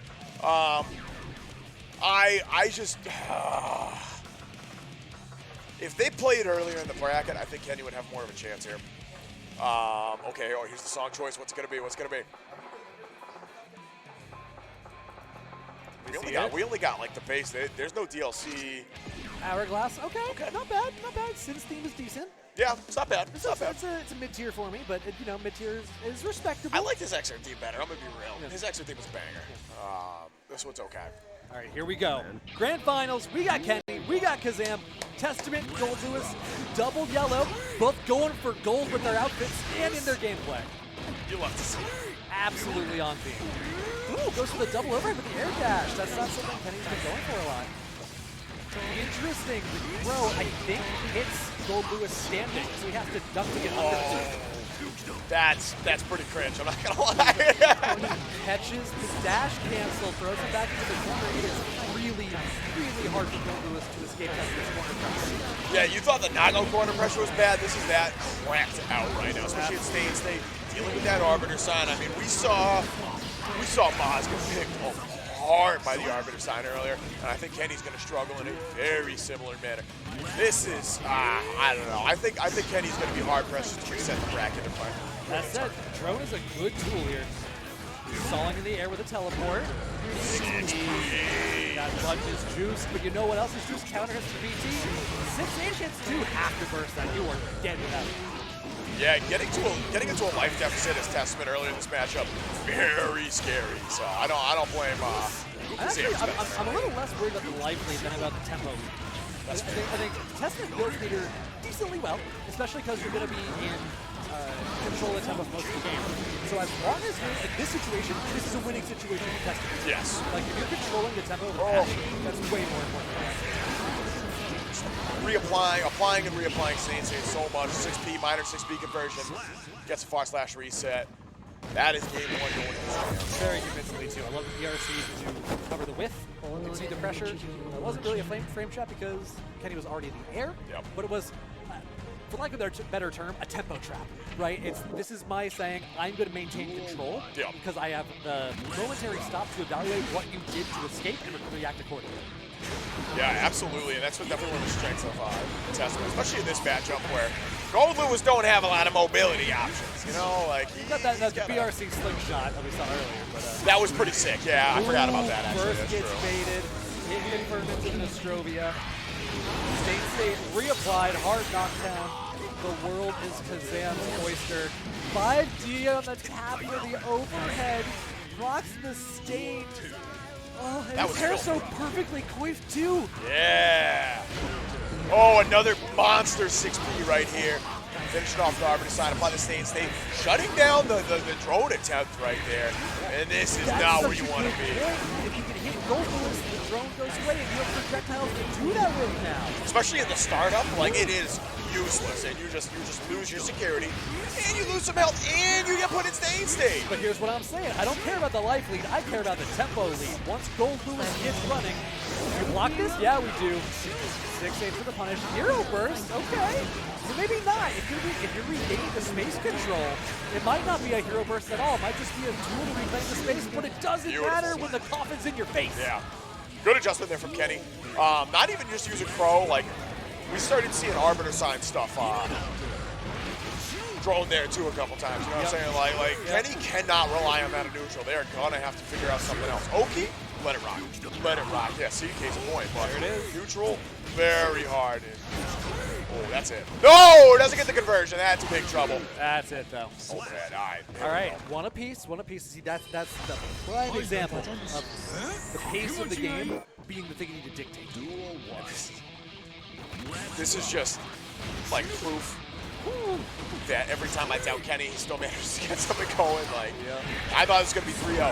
So that was the first game Kazam's lost all time. Yeah, that was been 3-0s the entire run until right then. That's incredible. You know what I really like? Kazam is trying. Ooh, that was tricky. IBFD, the human typhoon, instead of just holding down back down. Saves on meter, increases the pushback. I think that's really Yeah. I'm gonna get the corner.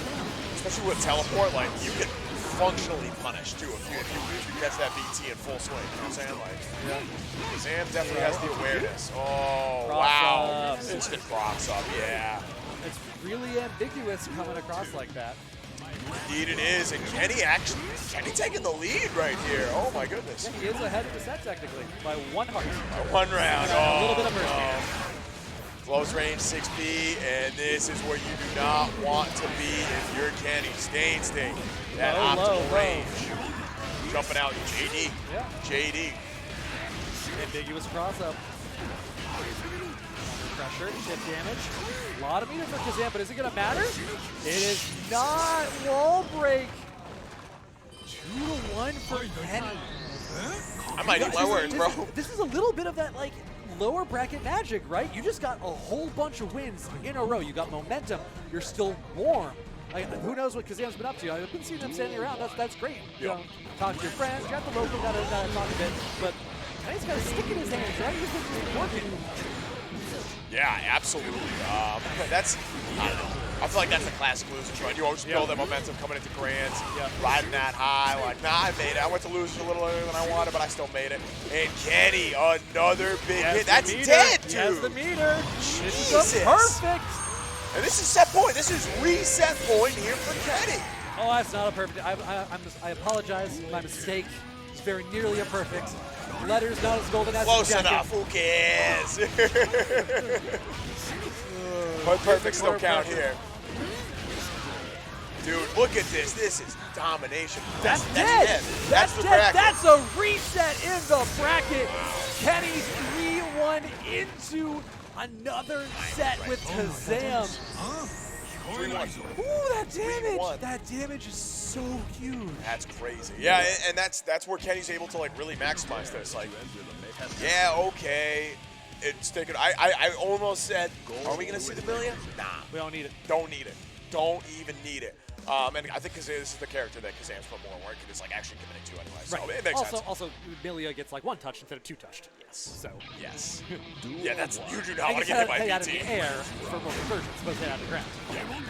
Oh, no, wow. Saves the burst. Good defense from Kazam. That was a lot of tricky high lows and double highs. Jumps out the corner. First time straight trigger. Jumps over the fireball though. Kenny's neutral has been really good this set. He's made a great. That's where this big adjustment came, was in neutral, because he was losing. That first game he lost neutral way too much, got put to the corner. 6B. Oh my God, this kid knows. This kid knows. The 268 for keep out. That's such a big hitbox. It covers so much that you're so active in front of you. Oh no! Makes the gold burst. This is it right here. We're back to that bad space. Like, you gotta watch the JD right here, the air dash JD. Anti-airs for Testament are incredibly strong. Patience pays off. Finds the hit to block the escape. Arbiter Sign tacks on a little more damage. Hard knockdown, safe jump by Kazam. Nope, goes for the tap, just overhead, confirms the hit with the Stain Proc. That one actually wasn't perfect. Hell yeah. All right, Kazam saying, nah, I was just playing earlier. Don't worry about it. Once the 6P gets the hit anyway. Watch it. You gotta watch that zone. Look at all that space that Kenny just cooked. Oh, no. 3 backdashes too in danger state. Oh, this is bad news for Kazam. And he actually managed to get space with the FDs. Kenny whipped, but he didn't respond in time. Backdash gets caught with the BT. Dead. D-E-D. Dead. Dude, is Kenny just gonna win now? What's happening? Like, that's 1-0. First game. 1-0 post reset. All right, for the first time in this set, Kenny finally takes the lead. Finally takes the lead. Only needs 2 more games to seal this tournament out. Blocks all 3 overheads. Yeah. Low, throw. Low, no throw. Counter hit instead. We take those. Ooh, nice conversion. Overdrive. Tap on the diddle for the Arbiter Sign. Once again, hard knockdown. Is he going to go for the 5D again? We saw it last time. Nope. Safe jump this time. Low after landing. Confirmed once again. Overdrive. Nope. Doesn't even need it. Yeah, double Arbiter Sign. All you need right there. That's another perfect for Kazam, dude. When Kazam's on, Kazam's on. No question. No question. The guy gets rolling sometimes, but it gets hard to stop.